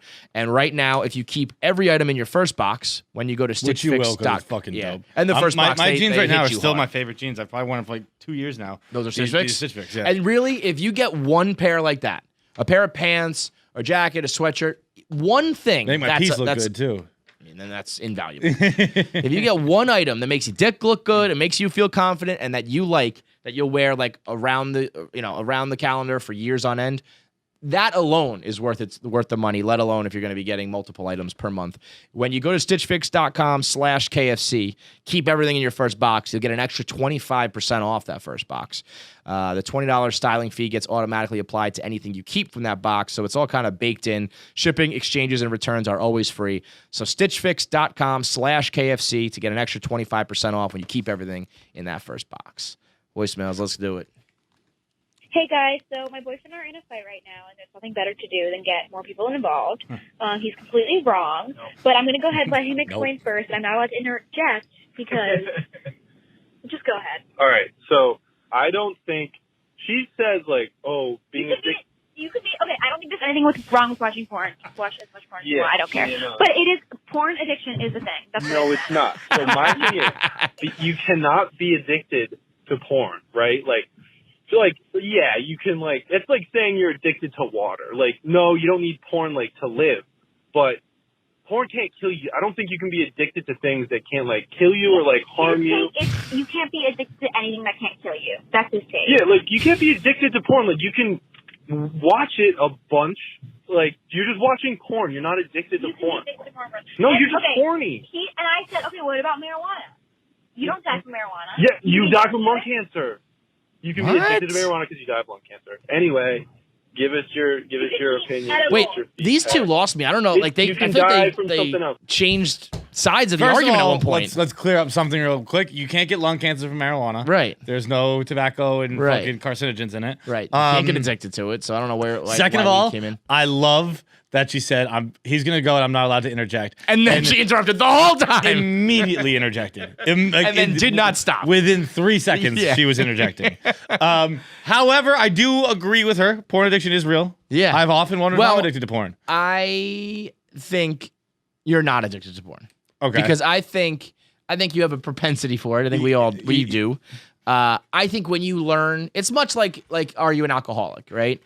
You're like, oh, I drink a lot. And then it's like, dude, I roll over at 6 a.m. and I like chug half a bottle of whiskey. It's Right. like, oh, you're an alcoholic. I'm okay. I think when you learn about some people who are truly addicted to porn, where it's like, I lost my job because I didn't leave the house, then you're good. But that's now, an that you should, extreme example. not that you should compare yourself to like the worst of the worst. Right. I think that we know a little bit too much about porn. I think that we know too many names and too many things, and like, you and I can spot a thumbnail and be like, I know what's gonna happen in that movie. You know what I mean? Yeah. Like that. There's a lot of people who I think are like, whoa, dude. But like remember when I do it on that Porn King went on that, like he listed like his top 300 Yes. and so much. I knew Yes. all of them. Like I could Fights burner. I could picture Every single one of them. Yeah. And I'm exaggerating. I think, I don't know, but a good portion of that list, I was like, I know who that is. Yeah. Yeah. Like, might have had her at 17, not 21, but whatever. Like, She's at least top 25, dude. I was given like legitimate breakdowns of his thing, whereas other people were like, whoa, this is crazy. I'm like, whoa, I know it is. I can't believe Lisa Ann's 40. Yeah, I know what you mean. Sometimes I definitely feel like, boy, you know, like when you go to Pornhub and you just like browse the front page, right? Like I'm that kind of guy. I'm not the type to really search for names like we've said in the past, but I'll go to the front page and I'm looking at like accounts and shit. You know what I mean? like Pornhub used to be for me just like, it's just a website with some thumbnails to click on. Now it's like I know usernames and I see like No Face Girl pops up and then I see like other accounts like hers. You know what I mean? Yeah. Where it's like I start to recognize a little bit too much on Pornhub, where it's becoming like a social media website. All right, while we're at it, let's dig in. Think I might have an OnlyFans problem. How many did you end up subscribing to? Because I'll be honest, I only subscribed to one when we did that whole thing. I'm subscribed to 11 now, but Wow. it's like porn stars. Oh, I'm actually Shout out to Antonio Brown, by the way, getting his dick sucked on Tiana Trump's. Yeah, That almost made me. It's kind of weird that Antonio Brown would be the reason I would sign up for Tiana Trump's OnlyFans, but here I am. The issue with this, Addicted. and I think what's gonna help me not get addicted to it is like the porn star OnlyFans accounts aren't very good. Yeah, I agree with that. There's like, from what I've seen, it's really like I subscribe to Phoenix Marie. I subscribe to, because here's the deal. Wow. We like it used to be Phoenix. when you didn't have an account, it's like, well, I'm not gonna fucking go through that whole production. right. Once it's Now I see a floodgates. tweet. It's floodgates. I'm like Done. $5 done. I can click it. I'll look at this picture for $5. You bet. Yeah. And then I do immediately unsubscribe all the time because they are just like look at this picture. Like, this is Riley Reid. It's 30 some odd pictures. They're all just like her butt. Which I mean, I'm not going to complain about, but that's Like, you got to deliver a little more for money. It's not Oh wow, the those are worst. like the exact same picture Yeah, over and over it's again. like- Though. Like she just did a photo burst and uploaded all of them. I'm not gonna say it's the worst thing in the world, but just there's a lot of times where I'm like, come on, 5 bones. Yeah. Listen, Give me a little something. Five bones. I actually watched an OnlyFans documentary the other day too. Really? They're Yeah. already doing documentaries on it? Wait, no, it's like a 13-minute fucking like short one by like a. I'll tell you who is looking good though. It's Lana Rhodes. She is, shout out to our boy Mike. Like, she is fucking unbelievable. Like, that's just a sexy person right she there. is so goddamn hot. She's too pretty for like she is gorgeous. Stunningly beautiful. It's insane. And then now that she's doing like the vlog and a lot of social media content with Mike, like you're seeing her and she's like a normal chick and she's like cool and like fun to hang out with. I'm like, what the fuck? What the fuck is going on here? I don't know how normal I'm gonna give Lana Rhodes, but She is normal, more normal than you would expect. that's when you fair. like see her in action living her life. It's just like, yeah, she's like hanging out with her boyfriend, like drinking at parties and like fucking around. It's like, well, shit. That sounds fun. I would prefer to do that with Lana Rhodes than with the people I do it with. Shit, That's man. true. Okay. Anyway, we're addicted to porn. After the fucking OnlyFans breakdown, we might have a porn issue. I definitely have a porn issue. I just don't know. I think addiction, they're onto something where it's like, there needs to be like a negative drawback. I think that the day you like can't get your dick hard for like a normal girl, or the day that you like miss work or something crazy, if it starts to really affect, like if a relationship breaks up or something, because you're like, I need you to like fuck me like this from your porn, and she's not, you know what I mean? There has to be like a negative, like, whoa, that happened to me because of this. porn. But you And can be until addicted like that. Yeah. You definitively can be Yeah. addicted. You don't have to be to be addicted to something doesn't mean it can kill you. Yeah, I agree. That's Like, a silly I argument. realized with like when Tiger Woods, when all that was happening, they're talking about like sex addiction. I always thought of it as like you need to, and we've heard this without like Chris D'Elia and people who have like been in the news for bad things where it's like those people like cannot stop fucking. Mm-hmm. I think that's like, yeah, you're addicted. But I also think it's like if you're making bad decisions based on sex, it's like an addiction. Yeah, it's right. like you shouldn't do this. It's going to be detrimental for you, but you're like, fuck it, I have to have sex with that person. well, I got a problem. It's not like is your life going to be ruined, but it's like that is kind of the definition of like an addiction. You're doing detrimental things and you can't really stop yourself. When you know you shouldn't do something and you do it anyway. Yeah, if you're pounding off in public restrooms, like, I don't know, you probably got an addiction, man. Problem. Like, John, you have something to tell me? No. Is there a moment? No, that you someone wanna asked me discuss? that recently. When I was doing CCK last week, they were like surprised I haven't come at this office. I was like, is that really a surprise, man? I mean, that's a line that, I came at the Deloitte office. Did you? Yeah. There was like nights where, like a couple times a year you're working like super late and you're the only person. And I was like, I got to focus here. I got to get out of here sooner or later. So, all right, next voicemail. What up, KFC, Fight, Jackie, or whoever's producing? So my cousin texted me. He's got a little bit of a dilemma. He said his barber is wanted for murder. So he's got a history with this guy. We followed him through like 10 different spots in a bunch of different towns all over the area. He's been with this guy for like 15 years. And I don't know the full story about the murder, but I think allegedly the guy like ran over his wife or girlfriend with his car. Jesus Christ, he might be man. like a real scumbag, but my cousin like swears by him. I've read that people feel more guilty about cheating on their barber than on their spouse. So here's my question. Do you ride or die with the murderer barber? Like if he goes to jail, you just let your hair go or you shave it all off? Or is this cool? Are you justified to find someone new? All right, thanks, Bro, Viva. if Erica Fleischman, I'll hide a body for Erica Fleischman. I'll create a body for Erica Fleischman. If she told me to go kill somebody, I mean, at this point, it's like my like immediate family, like my close friends, and then Erica. I mean, Erica's like in the inner circle. Yeah. So I mean, I kind of get it. Where I don't You know gotta what give it me a is. good reason. I'm not gonna go snitch or anything like that. But for me to keep hanging out with you, you gotta justify it. To me Yeah, a little but bit. wouldn't you trust? Like, I would trust that Erica. Like, if Erica told you, like, plausible deniability, bro. Like, I don't want you to like know too much, but like, just know, like, you know me. I'm good people. Like, it had to happen. I'd be like, okay. Yeah, you're probably right. You're probably You know? right. Like, same thing with me. If I ever told you, like, listen, you don't want to know, because then if anybody asks, like, you'll be perjuring yourself. But like, I promise you, you'd be like, okay. Yeah, I would do that for her. I'm so easy. Yeah. And also, like, there's the whole like fear that you'd kill me if I Right, did. if you're I a didn't murderer, get down. apparently. Like Yeah. you've breached that line. You've crossed that threshold. You are now onto the point where if people disagree with me, I kill them. So guess what? I'm always going to agree with you. Maybe that's what it is. Maybe that's what it comes down to. Why there's so much loyalty. Like maybe there's something subconscious where it's like I let this person come very close to my neck and face with a scissor. Yeah, like I have to trust them inherently because they might just fucking kill me right now. That's true. But I don't know. There's psychology behind that. I've heard that before. Like people feel like it's true, like cheating, and I'd love to know what it is because it's universal that people. We've always talked about how you'll tip no matter how bad the haircut is. They show you the mirror in the background. You go, "Yep, looks good," even though it looks terrible. Whatever it might be, everybody feels that nervousness in the chair. Or that sense of like I can't go anywhere else or whatever. Like, wow, Dude, what is that? That Nick, can you see if you use your fucking magic and see if you can find a blog that I wrote probably 10 years ago about my worst haircut ever?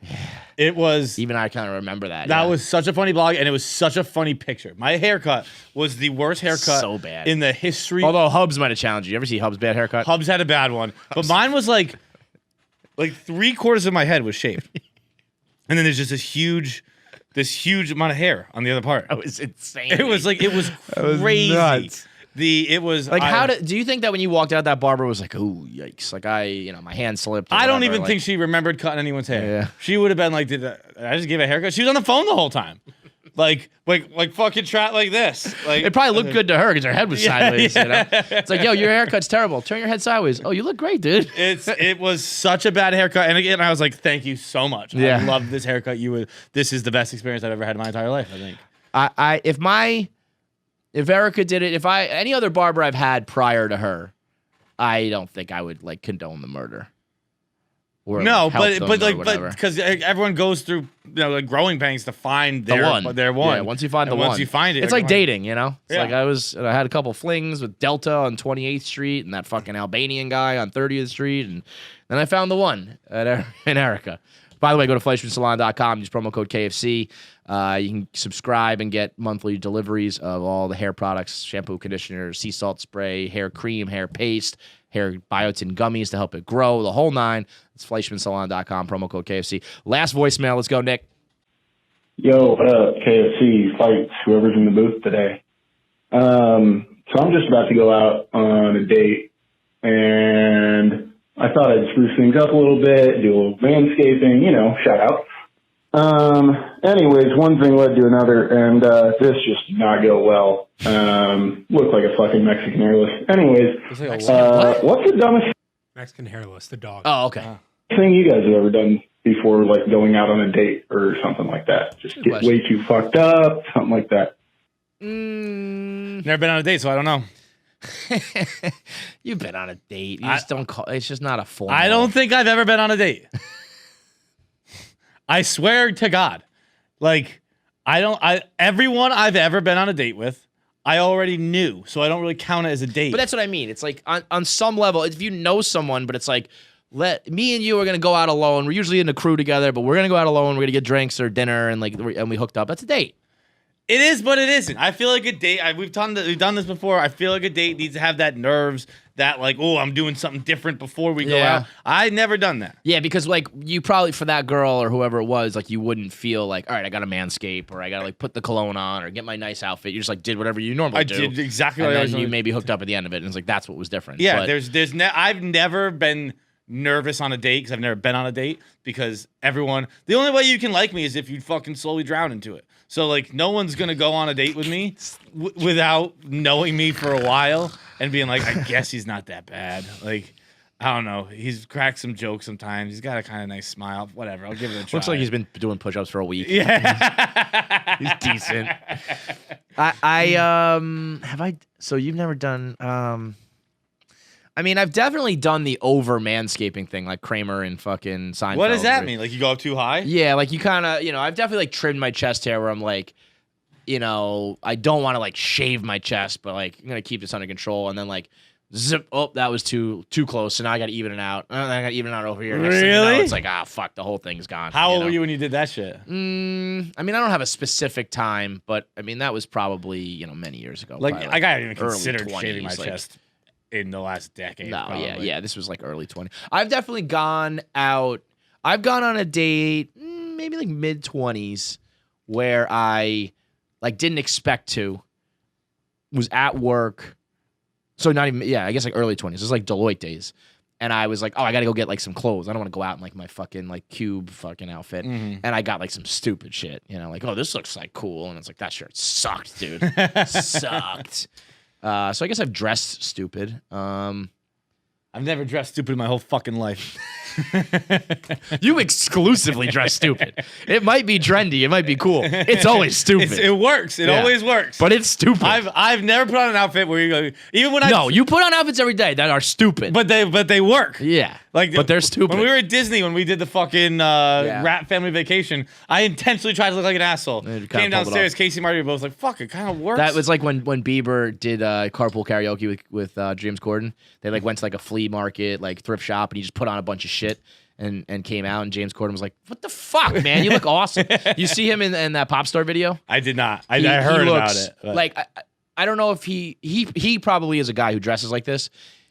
There's a whole nother level of dressing, Like he's wearing like half shirt, half kimono, half like robes that are like silk, like flowing down to like his knees, nothing underneath. Like Well, big, sounds awesome. yeah, like big baggy like pants with like slides on and socks, and it's like he's not even like, oh, I'm putting on like my Armani, he's not, he's on a whole other level of shit that's like I don't even know where the fuck you would get that from, and I don't know whether that was for the music video or if that's like how he dresses normally, but there's like dressing cool and then there's dressing like fuck you style, you know what I mean? It's a cool video, although the end is like Hailey Bieber, he wakes up in bed and it was all a dream, and him and Hailey Bieber like kiss and go walk the dog, and I'm like, that you ruined it. Yeah. You ruined the fantasy. yeah, and it's like that like Haley was like, can I be in it? Like let's do that, and he was probably like, okay, that sounds good, and Drake was probably like, fuck, all right, whatever. All right. Wait, speaking of current events type thing, we got to talk about Djokovic real quick. Oh, yeah. Fuck. Totally forgot. I just got to give a quick shout out to Novak Djokovic. He's the best.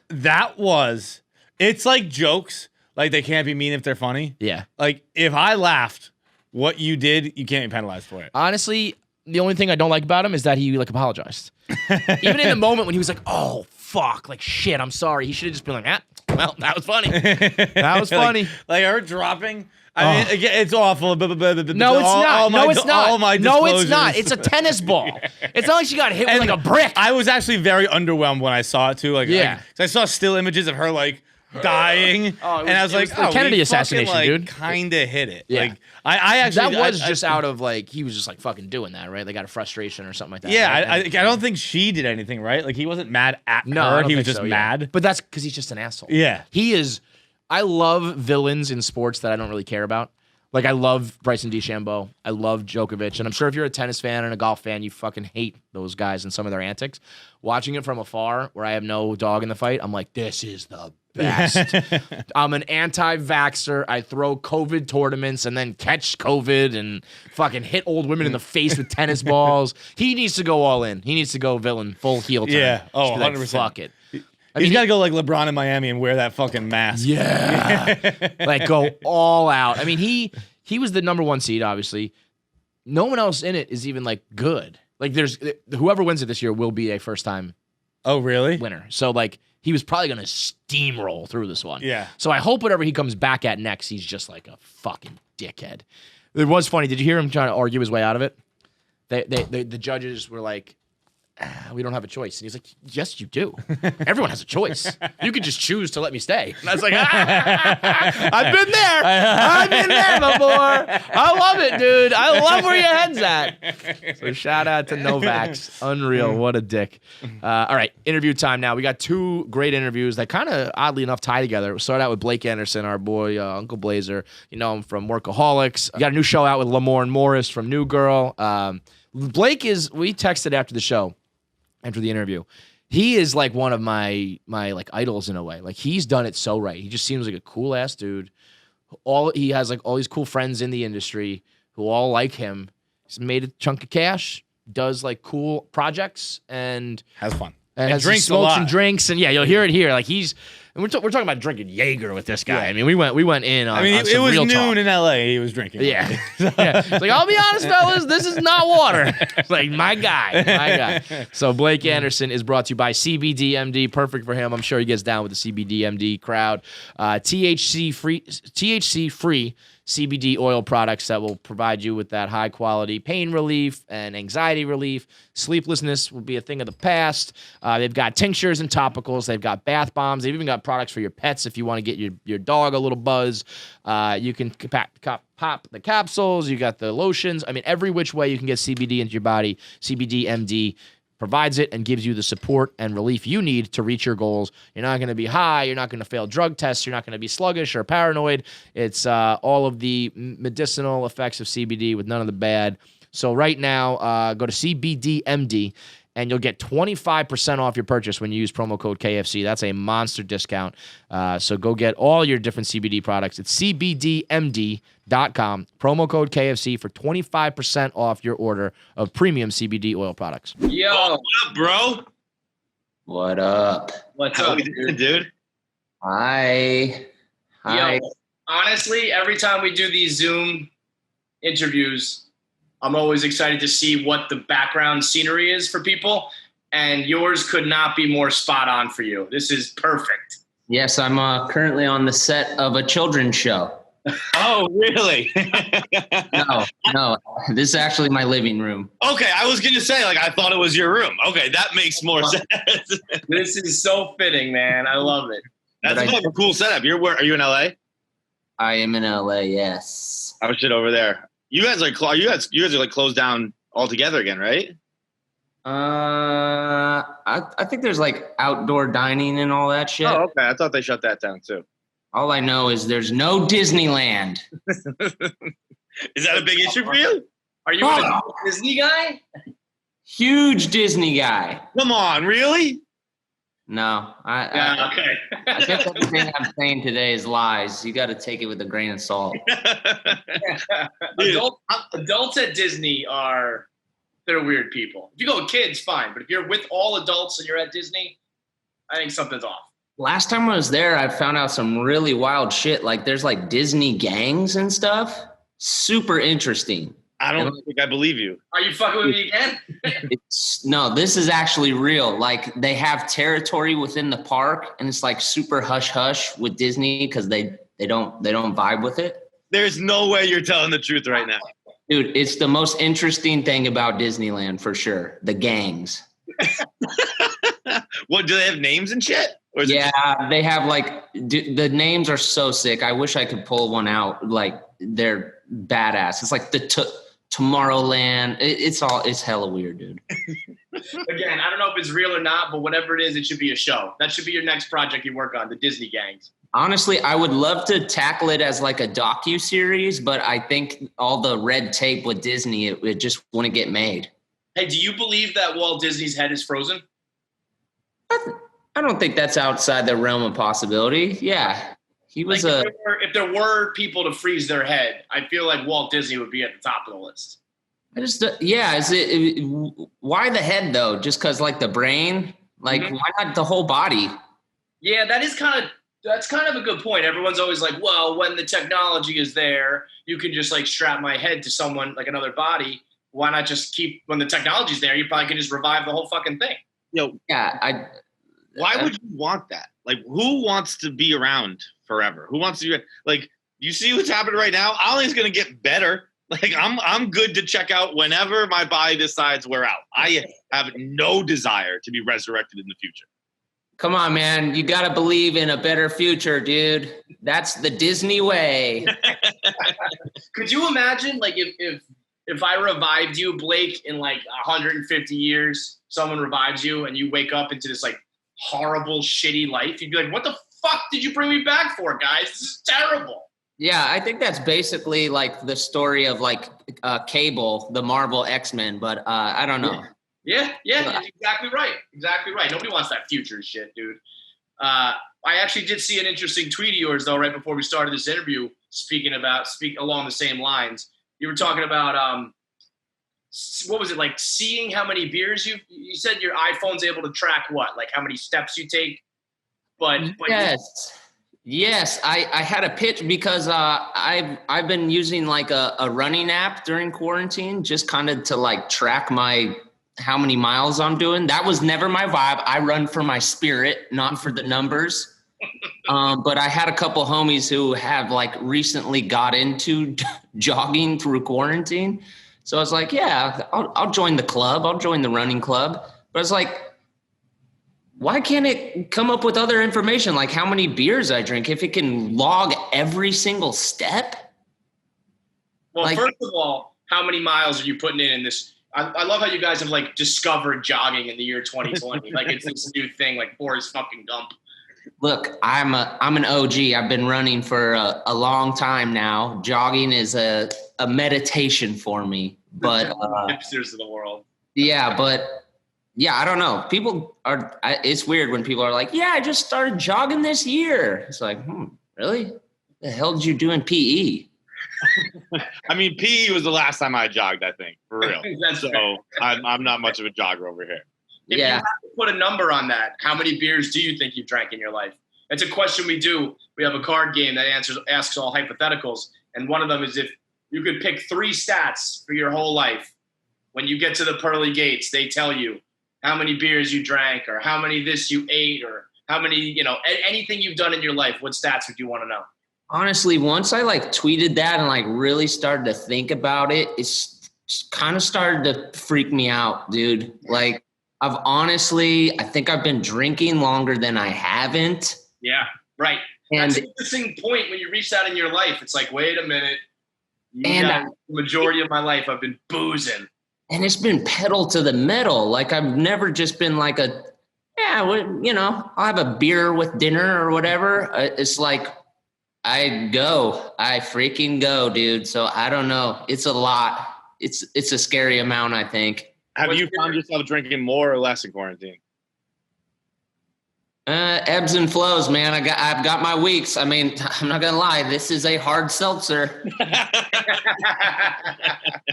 Well, it's afternoon in LA. You're good. That counts. Come on, you're fine. You're good. Hey, man, trust me. You guys, you're speaking my inner monologue right now. What's your drink of choice? I pretty much go Bud Light. I'm a Bud Light guy, even though my hat's Budweiser. That's a classic right there, by the way, though. Yeah. Those dogs, man, legendary. I feel But like, I've been messing with hard seltzers too. I don't know. It's kind of a nice change of pace. Yeah, the seltzers are good. I'm like just a liquor guy. I just do like whiskey on the rocks. But I'll mess around with a seltzer on like noon on a nice day. Yeah, I'll crack a seltzer. You know, the thing that's fucked up is my neighbor and one of my best buddies, Atiba Jefferson, he's like a pretty famous skateboard photographer. He's like super into drinking Jägermeister. No. So I've had like a weird... Is he 15 years old? You would think. He's over 40. That's the sad thing. You know what? I kind of feel like it comes back around. I feel like if you're like 28, 32 and you're drinking Jaeger, it's like, what the fuck? If you're 40, it's like, that's like your thing. That's like Jaeger. I've been drinking that my whole fucking life. Yeah, so I'm back on the Jaeger train pretty hard too. Jaeger was good for me. I always liked Jaeger growing up because it was always chilled. It was like the one thing that people always served cold. And I don't want to be doing shots of like warm ass whiskey. So I was like, fuck it, let's do Jaeger. Until I realized that I felt like I was drinking like deer blood. Like, what the fuck is Jaeger? That is the lore of it for sure. Like it's some hunter. I looked it up. It was kind of cool. But to be honest, like I find Jaeger shots to be much more acceptable than if you're shooting like vodka. Like when's the last you're talking to the wrong guy. This dude has been forcing vodka shots on me for the last year straight. Just straight vodka. It's sickening. That feels like such a move of like my younger sister before she turned 21, her and like all her friends would just vodka shots and then hit the club because they couldn't legally buy booze. It's like, what? I don't know why I started it. I don't know what got me into it. I do know, actually. It was my girlfriend's. It's her shot, so it's now like all I do, like instinctively. And I don't love it. It's just a habit. Like it's not my favorite thing. I don't really care for shots. I kind of just like I like what shots do rather than how they taste. Sure. But yeah, it's that's like the whole fucking world, John. Yeah, no, I know. Well, but like I was gonna say, like I wouldn't dress up a shot. You know, like people get like mixed shots. That's just do the job. I love the waiters though. He'll be like, "Let me get like 6 shots of just vodka," and they're like, "What? Just 6 shots of vodka? Oh, okay, you weirdo." Yeah, I don't even know. Do you go like a certain top shelf with that, or is it just like the Costco brand? No, I usually go with like a kettle or like a. I honestly don't even know. I go top shelf. I'm not getting out of the rack. Come on. Yeah, come on. That's where vodka will hit you hard. You got to get the good stuff. Otherwise, it's like the hangover the next day too, man. You're drinking shitty vodka. You wake up the next morning, you just want to die. What do you think? Which liquor do you think has the greatest disparity between top shelf and rack? I think that's easy tequila. Tequila, yeah. I feel like you get a bad tequila. It's just like the difference between brown tequila and clear tequila is like it's a whole different liquor in my mind. Yeah, but you get the right margarita mix. It's go time. Yeah, it doesn't matter, right? Just let it flow. Yeah, I'm down. What is some other another stat of yours, a lifelong stat? I feel like for people like you, like if you could get up there and find out how many people you've made laugh in your entire life. Damn, that would be that would be a real special moment for me for sure. A staggeringly high number for someone like yourself. I was more pumped on finding out like cheeseburgers and burritos. There you go. Like that, I feel like I'm putting down 2 of each of those things a week. So, and that's been pretty consistent. A week? I mean, I would hope. Yeah, right? Come on. Another classic question of ours. If you could only eat one thing for the rest of your life, burritos or pizza, what would you go with? I would go burritos. Yeah, I think that might be a California thing, but like a burrito to me, even in shape and everything, it just feels like a human battery that you just plug in and you're good for the day. See, I think almost the opposite. I think it feels like a human baby that weighs you down for the rest of the day. Like when you drop a Chipotle burrito, you're like, I can't believe I'm about to put all this inside me. It echoes. I feel that, man, but I don't know. Maybe I'm destined for motherhood. Like a burrito glow. No, tell me about this new project. I caught the trailer for Woke, and it looks fucking wild, man. It is a weird show. Yeah, dude, it's actually a super cool project to be a part of. You know, it's definitely very timely as it deals with you know, wokeness, whatever that word may mean to you. I know it encompasses a lot of stuff, but what really drew me to the project is that it approaches these subjects with, you know, a really creative eye. There's like puppetry and animation in it, and it's also a comedic series. So yeah, it's just like the minute I read it and found out who was attached to also being it, Lamorne Morris and T. Murph and Shashir, is like, I was really just like, yeah, this is something I would really, really love to do. It gave me, when I watched the trailer, it gave me like Sorry to Bother You vibes, which was like, I love that movie. The movie's wild. And it gave me like, I kind of saw that in it, which sets the bar fucking high. Yeah, for sure. I mean, I've seen only the first episode. So once it drops on the 9th, I will be sitting down and watching it with everybody else. No kidding. Yeah. I mean, I know everything when I was on set was cool. So I imagine it's going to be good. Is that something you kind of look for at like this stage in your career? Are you looking for something that's a little different? Like I'm sure you could do like a buddy, funny comedy like in your sleep now, but then you start talking about a show, like you said, with puppetry and animation, and there's this twist of wokeness, and it's like, all right, this is something I've never really seen before or never really done before. Let's go.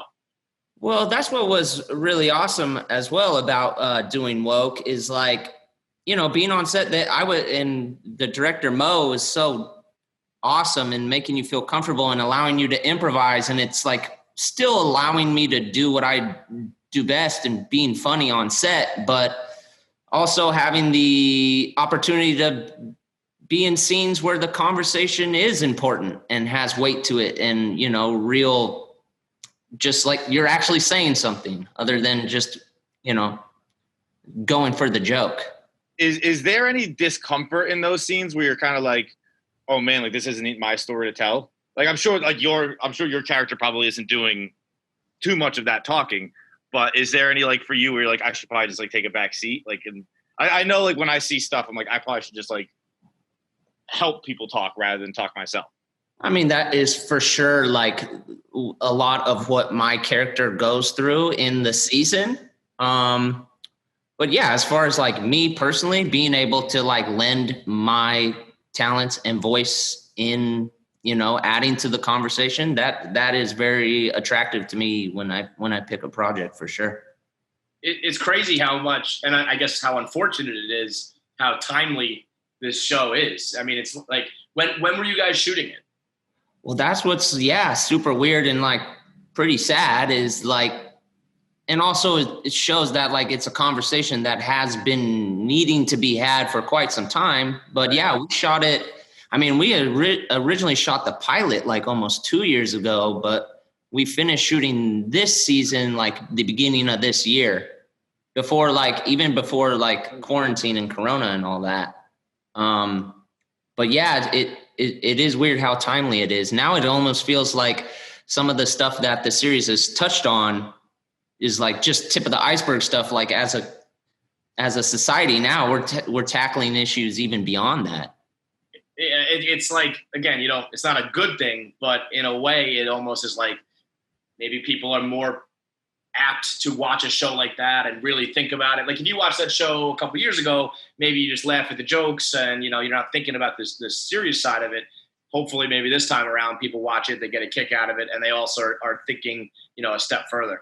Yeah, and I think also, you know, you're following the journey of the main character, Keith, that Lamorne Morris plays. And, you know, it's just, it speaks to like, even what was personal to me is like, as an artist or a creative, what is your duty? What is required of you and your platform and what you output to the world? And like, I think that's something that everybody can kind of look inward to, and personally is like, what is required of us on our time on earth or whatever. That's an interesting word though, required, because it's like, I mean, I've gone through it on a very different level where we're blogging and doing podcasts and shit. And a lot of people were like, you have to use your platform to talk about this. And then I tried to do it and I'm not that good at it. It blows up in my face. It becomes hard. And I'm like, I don't want to do this, but are you, required? Do you have to do that?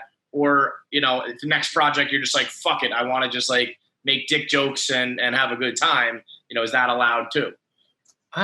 I mean, I'm a strong believer that like your art is personal to you. You can say whatever you want with it. I mean, there's ways to creatively go about getting a message across. There's ways to just go on your personal Twitter and point blank and say, this is where I stand. But I know, at least for me, I don't like people having to really like guess like, yo, is Blake about this, or is Blake like is Blake an ally? Like, I would hope to know that people know where I stand on stuff, but I also don't, at some point you feel like when you're just being beat over the head by every side of an issue, it starts to break a person. And then like you have a whole new issue of like, what is required of our defenses and our mental health? At some point, you have to check in with that, because if you're a fucking human shell, then you're not really adding much to anything. Right. That's basically what Twitter does. Twitter just, I think it either radicalizes you or turns everything into white noise to where you just don't pay attention to it anymore at all. I think we're the first generations of people that are like truly learning how to navigate social media and what, how it's weaponized against us, how it is a really helpful thing. It's just, we're the gerbils. The guinea pigs, man. I feel like we're going to look back, or like scientists are going to look back and be like, can you believe, in like the early to mid, whatever, 2000s, people were just like on social media 24/7. Like, of course they all went fucking crazy. I don't think it's natural. I don't think it's normal for us to be like this stimulated and arguing this much and all that shit. It started when we were young too. Our generation, I've said it before, I think our generation is the most experimented on ever. I don't think that's a question. It's not like it's definitively like 6 years old. It was like, here's your fucking Ritalin, go to school. And then they're like, all right, here's the internet. Figure out how this works, you guys. And like, we're all just fucking insane, fucking medicated people. And it's weird. We're all fucking nuts. Yeah. Well, damn. Yeah, man. You mentioned Lamorne Morris, who is, he's a funny fucking dude. I feel like New Girl is kind of having this this renaissance or resurgence, if you will. Like, there was the fans of when it was on, but because of Netflix and then quarantine, it's had this new rise. And I feel like a lot of people are kind of getting to know Lamorne through that. But he is a funny cat, man. Yeah, man.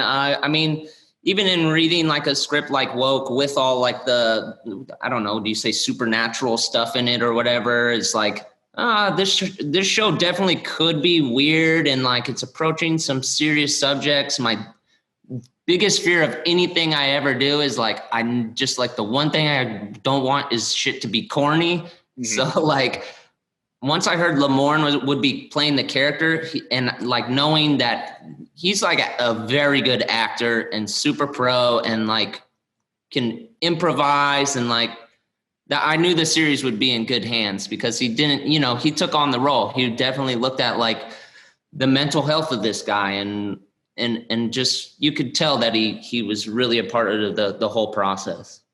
What was it like on set with him and the rest of the cast? Was it because you do tackle serious subjects?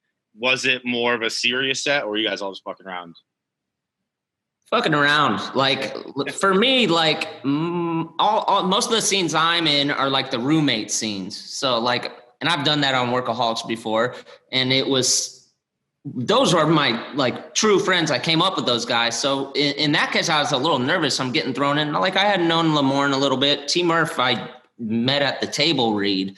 But that's another reason I got to give props to Mo Marable, the director, is like we came in and it felt natural. It was cool. We were cracking jokes. We formed a very organic friendship really quickly. And like T. Murphy is a stand-up comedian and just will roast you nonstop. So it was a lot of like, and this was his first show. So Lamorne and I kind of, were helping him out, teaching him in a way like on set. And it was really, really awesome.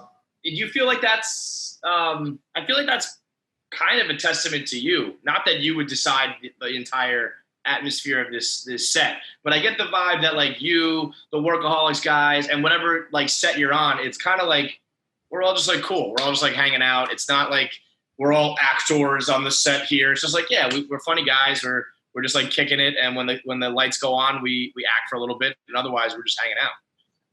I mean, I do pride myself on that, or at least come to the table with this, but it's the same for all three of these, or everybody who was working on set. Is like their work, and I think what you're speaking to is like the egos. The egos can like just break the back of a show. If there's some weird like alpha dog who, it just changed the whole vibe of the set. Yep. And I feel like that, where I'll take credit, but like it does trickle down from Lamorne, him being the like star of the show, number one on the call sheet.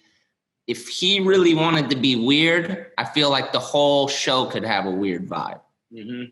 But he was definitely like, and he had a lot on his plate. So the fact that like he kept the mood light and cool and fun and creative, and because I try never to bring that weird energy to set. It's just, I know that I have the best job. I might as well be happy while I'm there. Right, yeah. Not to name names or projects, but have you been on sets before that have a lot of ego that just like tear the whole thing down? I've been pretty lucky. I'm trying to think if I know I've like been around those energies, but nothing that stands out too much. It does feel like the stuff I've seen you in always feels like you're just kicking it. So, I mean, I've been really lucky. Yeah. I've been really lucky. I haven't had to work with any tyrants like, I don't know, Vin Diesel. You're telling me right now, if you get the call for Fast 10, you're not going to show up because of Vin Diesel? I'm strapping up, baby. Yeah, baby. Yeah, let's go. I'll shave my fucking head. I'll be his little brother.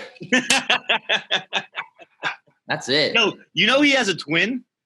He does? He has a twin who looks nothing like him. That's not a twin. Like, if you Google Vin Diesel twin brother, it's like they're together. Like they've been on like covers of magazines together and shit. They don't look. They could be walking down the street together. You would not think they're even related. What does his brother do? I fucking don't know. That is a movie right there. That's a movie or a TV script or something. Vin Diesel's got a younger brother who is like an accountant, and he's so jealous and he hates him. Oh, it's so perfect. But he can break dance just as well as Vin, because Vin can dance. This is like a table read. Let's go. Let's get it going, Blake. Come on.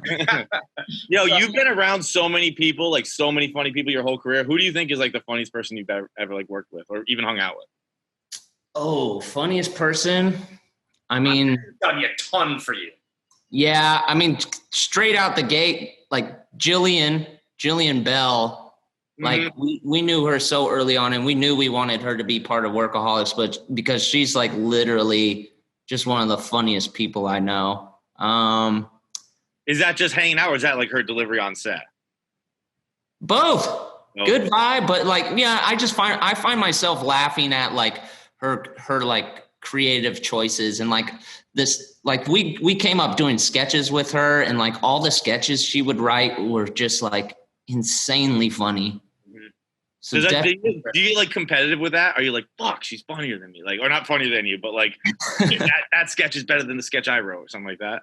For sure. When you're in like the come up like that, yeah, there was more of that. I'm not so much that way anymore, but like even the first time I ever met Adam, like in community college, we were in the same improv class, and it was like, he's getting laughs. And coming from high school, being the funniest guy at my school, and he's the same thing, funniest guy at his school. You're coming to college and like seeing him, it's like, fuck this guy. Yeah. That's what, I always think about that in sports, where it's like, yeah, you were the captain of your high school team, but so was all these guys who were coming to like the college team. That's funny to think about that in comedy, where it's like, oh shit, we're all the funniest people from the neighborhood.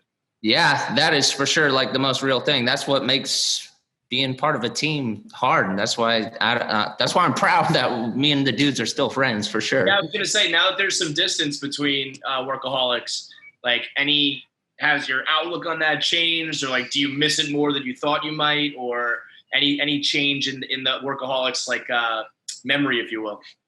Yeah, I mean, I think like very early on, once the show ended, like realizing that we no longer had an excuse to see each other like every day of the week. Yeah, it bummed me out. Like it only helps the creative process when you're in a room with people like every day. So that part I missed. I mean, we recently, since it's quarantine and everything, we're starting to do a podcast. So that's cool to be like the three.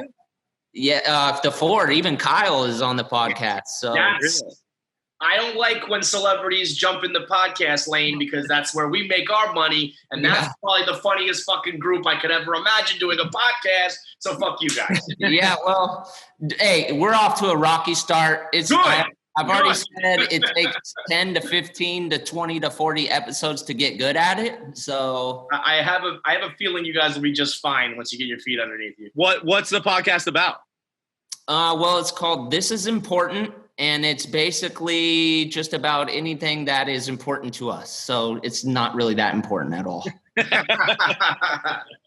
right, well, I like it. All right, so the people should be on the lookout for This Is Important, the new podcast. Mm-hmm. Woke, when does Woke drop? What's the details? September 9th. September 9th on Hulu. Is it going full season drop or week to week? Full season, so wipe it out in a sitting. I like that. Well, Hulu started. They were doing week to week stuff, and there were a lot of shows that I liked, and I can't keep up with week to week stuff anymore. Like Thrones was the last one I could keep up with, and I think they made a transition. I don't know if they still do it with some of the shows, but High Fidelity was the last one I really liked, and that dropped all at once. Yeah, man. Doesn't it feel like Thrones was like 500 years ago? Dude, yo, did you see what the director said about the long night? No, what?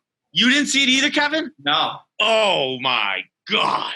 I forget it. It was infuriating. It was like he said that they had because people were upset with how the Night King kind of just died and there wasn't really anything done with him. And he was like, he just said this, I think last night or 2 nights ago. And he said, we actually had a really long, highly choreographed fight scene with the Night King. But I figured after that battle, does anyone care about a guy fighting one-on-one with a spear? And it was like, yeah, dude, that's exactly what I wanted. We cared. We absolutely cared. See, we shouldn't even have brought it up. I feel like once it was over, it's like, I don't ever think about that shit anymore. I moved on. Which is crazy. I always tell this story. It was last year, or maybe it was earlier this year before quarantine, where someone was at Comic-Con or one of those big events, and they tweeted, they're like, wow, like that last season really killed this franchise, because I was here last year and the line to sit on the actual Iron Throne was 6 miles long, right? It was like crazy. And there wasn't a person in line. The throne was sitting there. So, like, HBO must be furious about how much merchandising movie money they lost out on, because just no one thinks about it anymore. Like, even like right now in quarantine, everyone's revisiting all these old shows and all kind of shit and binging shows, like great shows they never saw. I haven't seen one tweet about Game of Thrones. Nope. Yeah, you're right. On to that new shit, man. Go check out Woke instead. Fuck Game of Thrones, right? Yes. Blake, I appreciate it as always, man. Thank you so much. Yeah, thank you, guys. It's good to see you. Thank you, Blake. Good to see you too, Bob. Stay safe. All right, big thanks to Blake. By the way, he was not lying about the Disney gangs. That we're gonna do a deep dive on. I next episode we're talking about it. Yeah, I looked it up afterwards. He fucked with like that. He does with two lies in a row. Yeah. So I was like, there's no way you're telling two truths and a lie. The Disney gangs. 2 lies and a truth. Yeah, the Disney gangs, real deal. And that is. I would watch like a 15-part documentary series on those motherfuckers. Those have got to be the weirdest people on the planet. Like, yo, this is our turf. You don't come around Space Mountain, bro. You better take your ass back to Epcot. You better go back to Small World, motherfucker. There are names like the Main Street Elite, Disney's Villains, Disney's Resort Imbeciles, Turbo Jugend, Jugend, Jugend, Jugend. Never heard of it. Turbo Jugend Disneyland, Jugend, and Mickey's Pink Ladies. Oh, Mickey's Pink Ladies. That sounds like Mickey is a pimp, and these are his horse. That is unbelievable. Next episode, we're for sure diving into Disney gangs. Now we got our interview with Jay Pharoah, which oddly enough, I said that these kind of tie together. Jay Pharoah lived a real life experience that kind of is the plot of Woke. So Lamorne Morris in Woke is like a comedian who never really experienced like racism firsthand. Comic drawer. Oh, right, yeah. And then he goes through like a racial experience, and then he's like awoken to everything. You know, his eyes are open to the reality of the world. That like literally happened to Jay Pharoah, who was on the record saying like he's never really thankfully hadn't experienced much racism, and then like got detained by the cops and cuffed and held down, and it was all a mistake. So he tells that story here, on top of just some funny bullshit. I mean, he's a funny dude, and when you're an impressionist, it's got to suck because people are always like, do this, do that, do this. Yeah. And thankfully, he just knows to do them. Yeah, I didn't want to be like, yo, do Jay-Z, do Jay-Z. I've heard you do it. It's awesome. So he just weaves in and out of the impressions. And when he gets that laugh going, it's like, he's got a fucking laugh for the ages. So really good interview with him as well. Let's wrap it up here. It's brought to you by The Zebra. Americans are overpaying on car insurance by over $21 billion. I think I'm probably 20 billion of that. So search for a better deal. That can take hours. That's the main thing when it's like, yo, you could get a better deal. And it's like, yeah, but that'll take me time and I don't want that. The Zebra though, it puts it all into one spot where you can compare all the leading car insurance sites so you'll know the best deal you're getting. Quotes side by side from over 100 providers where you can choose the best plan for you in under 90 seconds. They'll never sell information to spammers, so you won't get any unwanted calls or emails. You can just answer a few questions on a simple, fast form, and they'll find the best rates for you.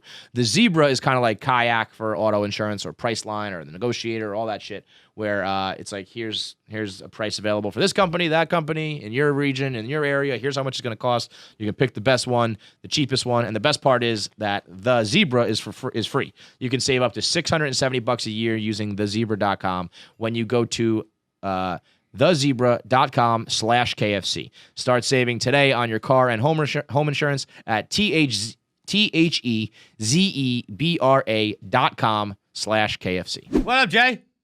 Yo, what up, man? How we doing, bro? Nah, everything is good, bro. How are y'all? You got the white background there. You look like you're just floating.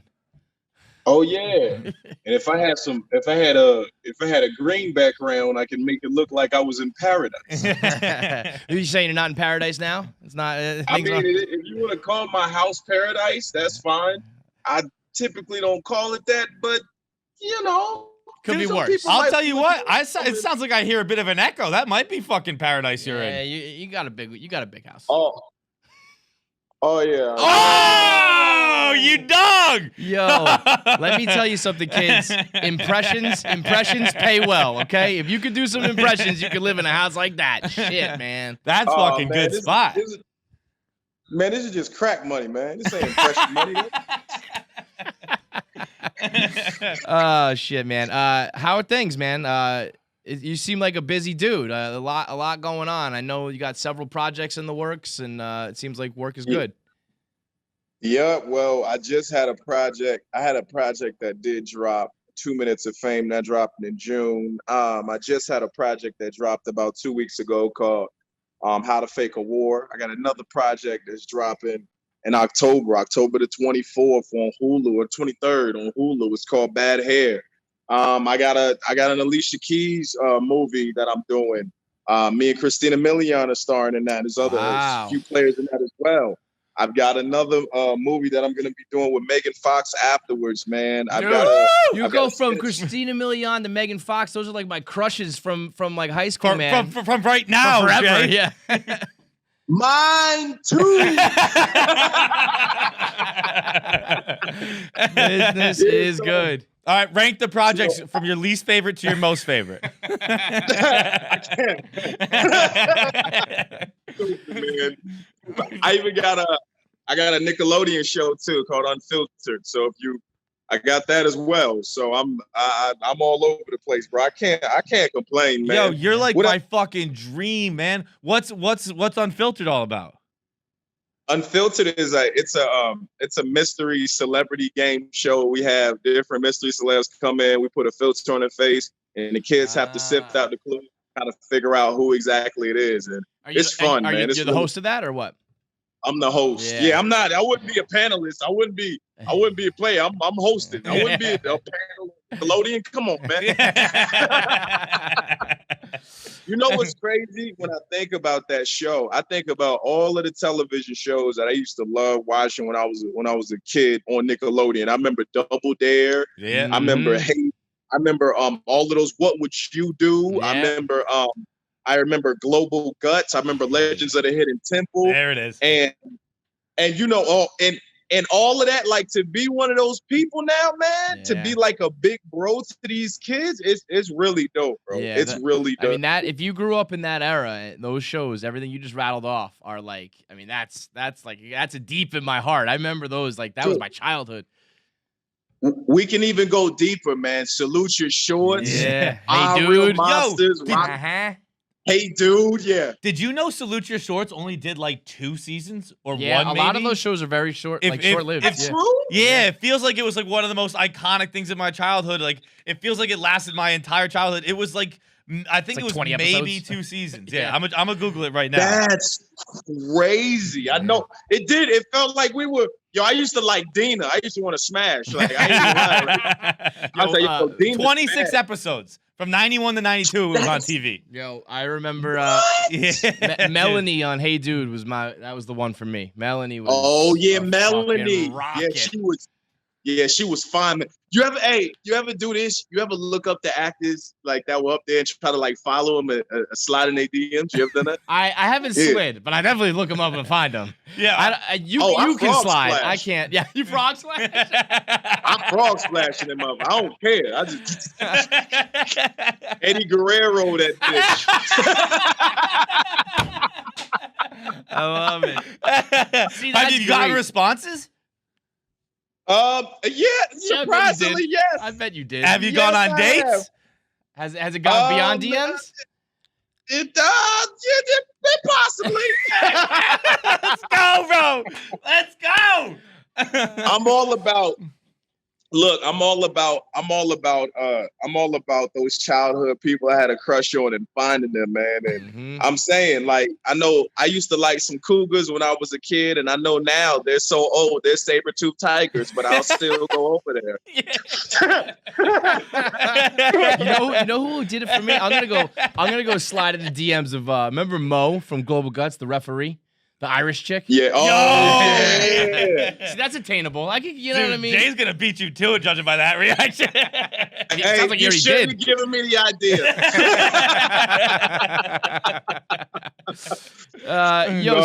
So talk to me about, like, I mean, obviously you got this gift with the impressions, and we got a guy here at Barstool who just joined up who can do the same thing, and like I'm just so fascinated by the process of, like, what is it like your vocal cords? Is it your brain? Is it just a gift? Is it something you can, like, if I worked at it, could I eventually do it, or no? Is it got to be something you're born with? If you work at it, you'd be able to be recognizable, but having the talent to be able to bend your vocal cords to go to a certain person, that's just a God-given skill, man. Right. It's like, it's like sports almost. It's like you either got it or you don't on some level, You right? keep training, you can shoot free throws pretty good, but you can't be LeBron. Right. Yeah, exactly. So you take a little bit of, it's kind of a little bit of everything that you said. It's studying, it's natural talent, and it's just persistence, man. Being persistent. And I always have the mind that I never fully master an impression. And that's what always keeps me hungry. Even if for standards, if they were to say standards, if they say that's spot on. I'm still like, nah, there's some more in there that I can find. And that's Right. how I keep everything fresh. Even with even with like people like Cat Williams and people I emulate and impersonate.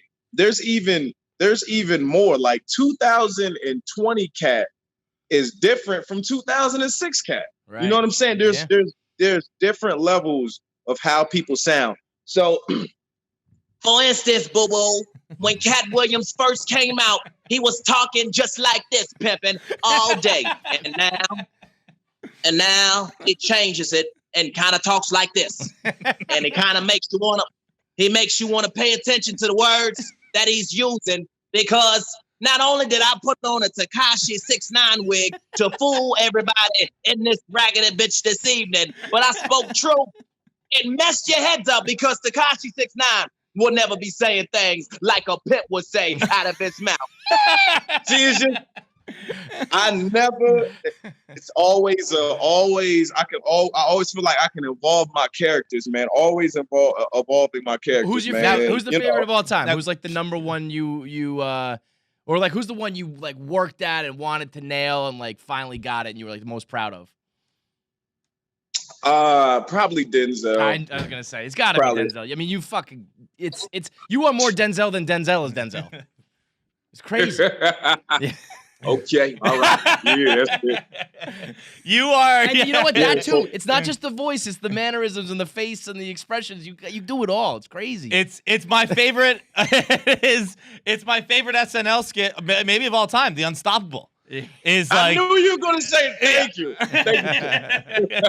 It's a fucking classic. It's so fucking good. Yo, but you were talking about Cat. Cat's in 2 Minutes of Fame, right?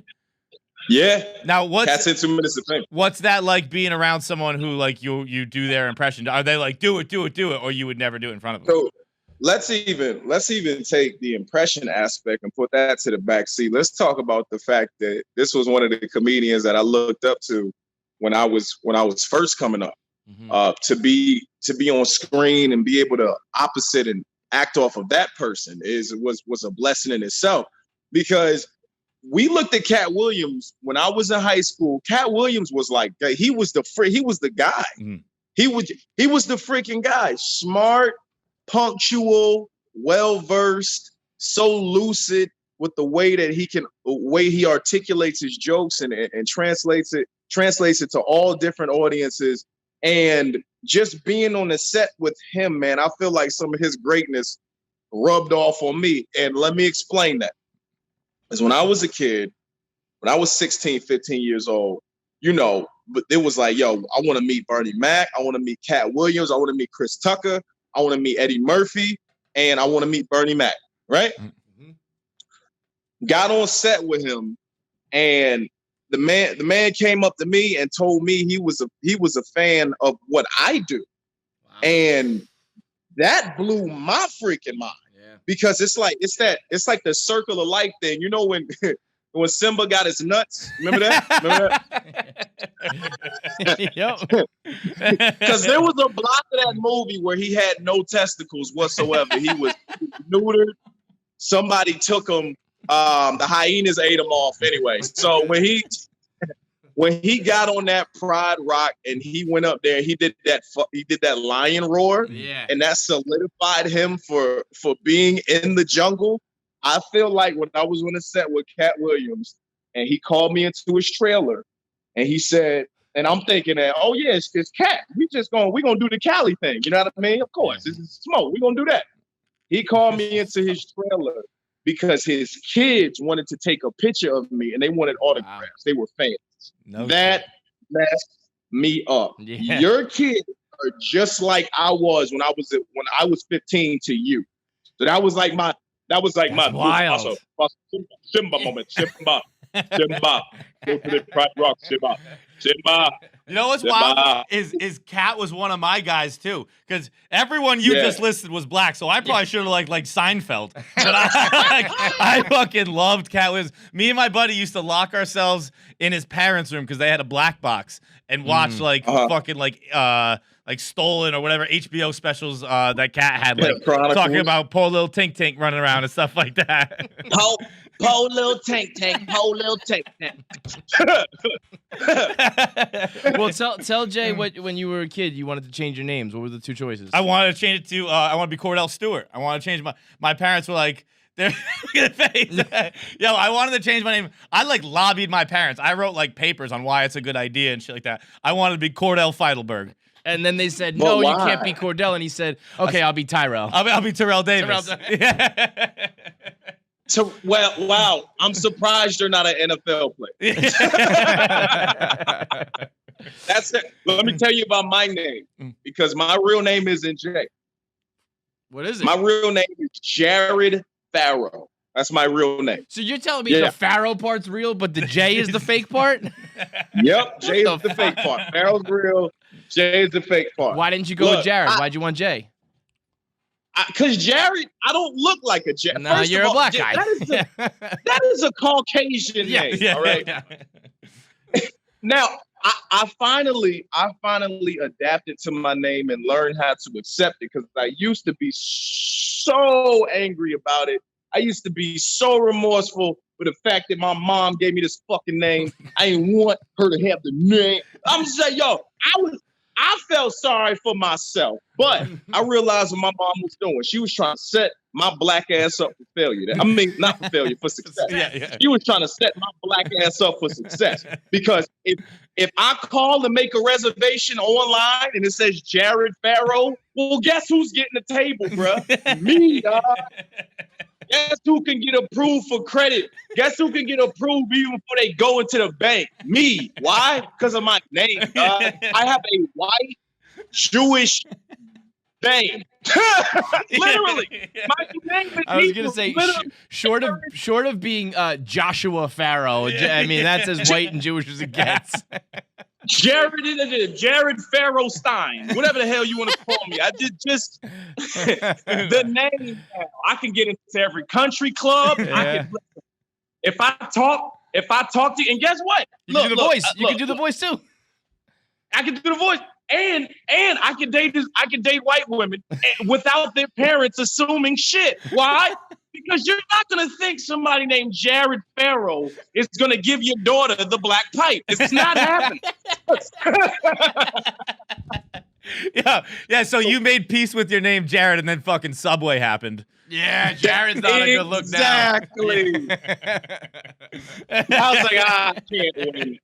I sell these goddamn whites. I sell jewelry, but I touch children. What the fuck is happening? Weird. Do you ever get sick of impressions and whatnot? I mean, I would have to imagine the world of, yo, do that. I'm happy you just did them on your own because I didn't want to ask for them, but I do like hearing them. But I'd imagine people bothering you. It's like, hey, tell a joke, or hey, do an impression. It's like, man, shut the fuck up. Here's the thing, and that's something else I feel like has come with maturation over the years. It's understanding that the folks that do watch you and come support you, they are coming because you've done something that they like. Mm-hmm. Now, how messed up would it be for you as an artist to deprive that person of that specific talent or skill that they paid to come see? Mm-hmm. So it's not an annoying thing. I don't get annoyed. And the only time I get annoyed is if I'm on Instagram and I'm trying to talk some real stuff and people are just like, Chris Rock, Eddie Murphy, Billy Washington. You know what I'm saying? Like, it's literally, I can see a lot of my Instagram followers have typing Tourette's. That's what they have. They have typing Tourette's. They type stuff and they shouldn't type it. And I'm like, that's an inside type, not an outside type. Do the Jay-Z. I can hear them. So I have come to the point now, like I'm saying, if you come to my shows, whatever, I will do the impressions, but that is not the bulk of my act. Mm-hmm. That is just what I use to lead you in. And if you watch, you sit there for that hour and a half, you're like, damn, this motherfucker, I thought he was just going to do voices. No, bitch. No. I did that because I knew you liked it. Right. But to keep you as a fan, to keep you coming back, I have left you with a personal piece of myself And that's all you can do as a stand-up comic is be raw and authentic to yourself. So I'm talking about my life, what's going on right now. Mm-hmm. And you can accept it or not, but this is what's going on. And hey, I'll give you a little Eddie Murphy impression at the end too. What's the process like for getting, like, I remember when I was young and I loved Daryl Hammond, Bill Clinton. And I think he said something along the lines of like, he just gets in a room by himself with a bunch of videotapes and a bottle of whiskey and just keeps watching it and drinking and watching it and drinking until he gets it right. Well, I don't use whiskey as my poison. Mine is a little more green, but the same type of process, man. It's you lock in, dude. You lock in, you pay attention, you even listen to how somebody enunciates something, to take your mouth and be able to enunciate it like they do so you could just get the authentic sound out. Mm-hmm. I mean, sometimes like with newer impressions that I have to do, because, you know, a whole bunch of people are stepping down now as far as cartoons go with certain positions. So if I'm asked to do a character or something from a show or whatever it is, I am literally morphing. I'm listening. I'm totally locked in. And I'm contorting my face to make the sound come out as authentically as possible. And it is a process, man. LeBron James, what does LeBron James do? LeBron James gets freaking 120 vitamin syringe shots inside of himself. And then he shoots 1,000 free throws and he dunks 2 million times. It's the same type of shit. Right. It literally is the same type of shit. I am in here talking to myself like Jay-Z damn near 2 hours out of the day. Yeah, you're like the fucking 2 hours. I'm just in my bitch. I'm just here. Yeah, you know, hey Jay, what's up? No, nothing. You good? Yeah. Yo, let's go get some food. All right, what you want? Grubhub, you heard? Yeah. Oh. You're like one of those fucking Russian astronauts who's been on the space station alone for like 6 years. Yeah. And he's just talking to himself nonstop. You got like split personalities, Jay Pharoah. You just talking. Have you met? Hey, man. Have you met like most of or all of the people you like? Do you know Jay? Do you know Denzel? Do they get a kick out of it? I met, yes. I met Jay. I met Denzel. It's so fun. When I met Jay-Z calls me fake Jay-Z.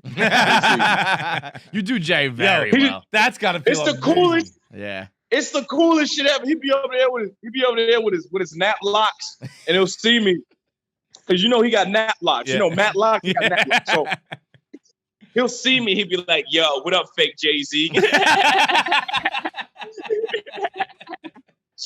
That's fucking incredible, dude. Who's your best white person impression? My best white person impression? I have a few, man. I think my Joaquin Phoenix Joker impression is pretty freaking spot on. Let me see it. I don't want to be that guy, but let me see it. Well, hi, Murray. Do you know what it's like out there? Everybody just yells at each other. No one's civil anymore. No one thinks what it's like to be the other guy. You think guys like Thomas Wayne care about people like me? They don't. They think we'll just sit there and take it, that we won't werewolf and go wild. Oh, shit. Ooh, that laugh. Yeah. Yeah. That's right, motherfucker. I can do crazy white people too. Yeah, that's right. I'm just saying, all my white people are batshit crazy. Yes. Yo, on a serious note, I saw, when everything went down with George Floyd, I saw on Instagram you were talking about your own experience, which seemed to be, that had to be a pretty harrowing moment. That was some wild shit. Definitely, man. I was totally incredulous that it was happening to me because I was in my neighborhood. I was exercising. I have this thing called the Run Tracker app. Well, I was using it. Ever since that day, it hasn't worked. But I had this app called the Run Tracker app that was helping me keep Beyonce hips away from myself during the COVID. You know what I'm saying? Because that's my problem. Everybody got their problem area. My problem area is my butt. Like, son, yo, I used to get catcalled when I was little. Yeah, that's what.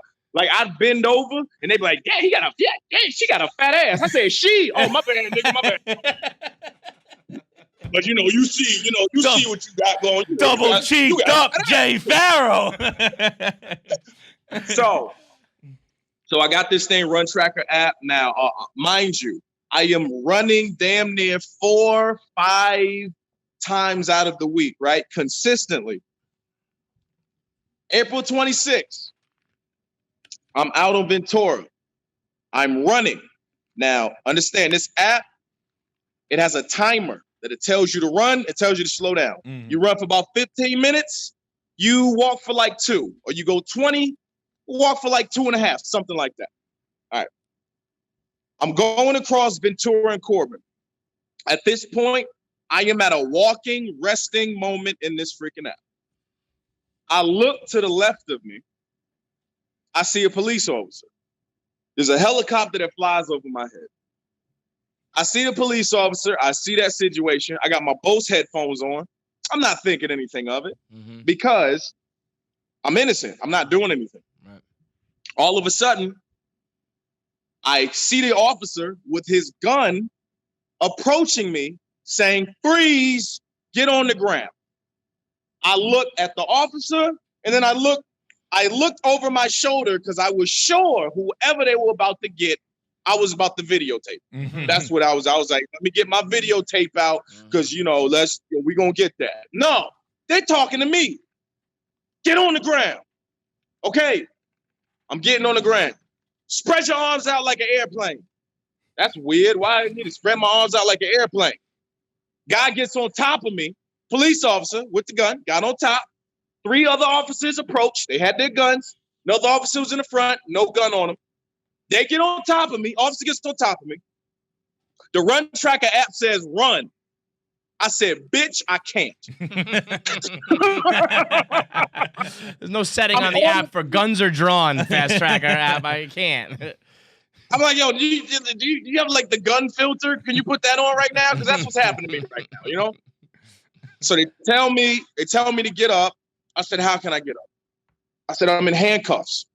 I don't even know why I'm in handcuffs. I've never even been in handcuffs in a bedroom. You got to live a little, bro. I have lived. I just ain't done that. So I'm like, yo, what is that? Get up. All right. So they help me up. They say, you're being detained. I was like, for what? I'm innocent. I was like, yo, I didn't do anything. Well, you match the description of a suspect with gray sweatpants on and a gray shirt. You mean like every other black person? That's yeah, I mean, come on. pretty much. All of That's Hollywood, what you're saying, right? Yeah. Right. Okay. So I'm like, yo, if you look up Jay Pharoah, you will see that you are making a terrible mistake. Look it up. A few minutes later, after I'm in handcuffs, keep in mind I'm sweating. All of this is sweating. They've already had me on the ground. Now I'm sweaty and I'm dirty. They don't have on gloves. They don't have on masks, anything like that. Right? Dude comes back. He goes, oh, I'm sorry. We got the wrong guy. You're free to go. Yeah, fucking think so. Just like Yeah. Of course you got I the told you wrong guy. that. Yeah. Crazy. I sat there. It's like Kanye West. I told you. I just told you. I told you who I was. I told you. Ridiculous, man. So, it's just here's the thing. I am so glad I got out of that situation alive because put this shit in perspective. If that Run Tracker app would have told me to be running at that time, and I got on my noise canceling Bose headphones on, and I'm running through that situation, and the cops have their guns drawn, and I don't stop, what do you think would have happened? Yeah, for real. It's a scary thought, man. We've seen what would have happened. Yeah, we saw it again 2 nights ago. Yeah, it's like Right. It could have just been music. And he got shot a lot. He got shot 7-8 times. 7, I think. And he's right? alive. I know, dude. That's a guy who doesn't want to, who's not supposed to die. Yeah, He's if not he survives supposed that, to die. oof, watch out, man. It's a crazy. It's real, time. brother. Yeah, it's real, brother. The message is this: if you are an innocent black person in America, your life can still be in danger. Mm-hmm. There's always a constant threat, and that's why we're out here marching and protesting so hard. That's why we want to see change, because now that everybody has been able to sit down for the past few months and just absorb the world, you can deduce that it's just not right. Mm-hmm. And it's not supposed to be like that. And it should have never been like that. But because of false stereotypes, because of negative images and just full assumption without knowing the history of Black people, you can be tricked into being scared. When you speak on stuff like this, do you ever get like ignorant idiots being like, "Well, how is Of racism course. Real if you made it? Like you're Black and you're rich and you're successful, so how could racism possibly be real?" I hear that all the time, but now I'm like this. You want to know how racism is real? Look at that videotape. Mm-hmm. When after you can see what it is. After they realized, were they like apologetic? Were they like, they realized who you were and they were nice to you and shit? Not Were you really. like, no, fucking hey, man, that's unbelievable. They were just like, yeah, our bad. Like it wasn't like a big thing to them. Like, it wasn't a big thing. That's crazy to just hit you with a "my bad." Like 4 people You had were around me with guns, dude. Yeah. Like what the fuck you talking about? Your bad. Like it's Yeah, fucking. you're goddamn right. It's your bad. No fucking kidding. You didn't man. fucking spill some milk, bro. You had Yeah. 4 guns pointed on me. And you look at this situation like, yo, why do you all have guns aimed coming towards me and I don't have shit on me? Mm-hmm. There's nothing. I have workout gear on. You can clearly see. Even the people that stopped and talked to me after, they were like, you didn't even look like a suspect. You just looked like you were exercising. I said, yeah. Mm-hmm. It's just it's ridiculous and it needs to stop. And I think as far as people, everybody needs to be more educated just about the laws and just about what officers are able and not able to do. Mm-hmm. Because if they come up to you like Jay-Z, remember Jay-Z had that Jay-Z said in 99 Problems but a bitch ain't one. He said middle finger on he said, son, do you know what I'm stopping you for? Because I'm young and I'm Black and my hat's real low. Do I look like a mind reader, sir? I don't know. Well, you were doing 55 and a 54. And he was like, yo, I ain't passed the ball, but I know a little bit enough for you want to legally search my shit. Yeah, if you know the rules, no, that they can't pull that on you. They're not supposed to do that, man. Right. So, but what's scary is, even if you do know and you're right, it doesn't matter because they're the ones with fucking guns. Like, I was watching a documentary. I think it was Vice or somewhere. I forget who it was, and it was with a former police officer in Baltimore who quit because he'd come back from war and he wanted to serve his community, and he quickly realized that like he's not serving his community. He's like, I just had numbers I had to hit and blah blah blah. And he's like, and let me tell you why it's so easy to be a police officer, because like he's like, I can't drive down this street legally. He's like, no one can. It's impossible to do. Like oh, you're 6 inches too close to a car. Mm-hmm. You can fucking make up something to just pull someone over. Right. And who does that happen to more often? Right. Me or Jay? Well, Cordell Feidelberg. Cordell had a hard time. Yeah. Yeah, man, it's crazy times, but obviously, people like talented like yourself with the impressions and the jokes and the comedy do, at least bring out the light side of things. So we appreciate that. And it sounds like business is good. You got a lot of projects in the works. Bad Hair, 2 Minutes of Fame. We got all sorts. Every platform, Nickelodeon. How to Fake Award. I mean, you're all over. It's crazy, man. That was 10 minutes of the interview. You just listing off what you got going.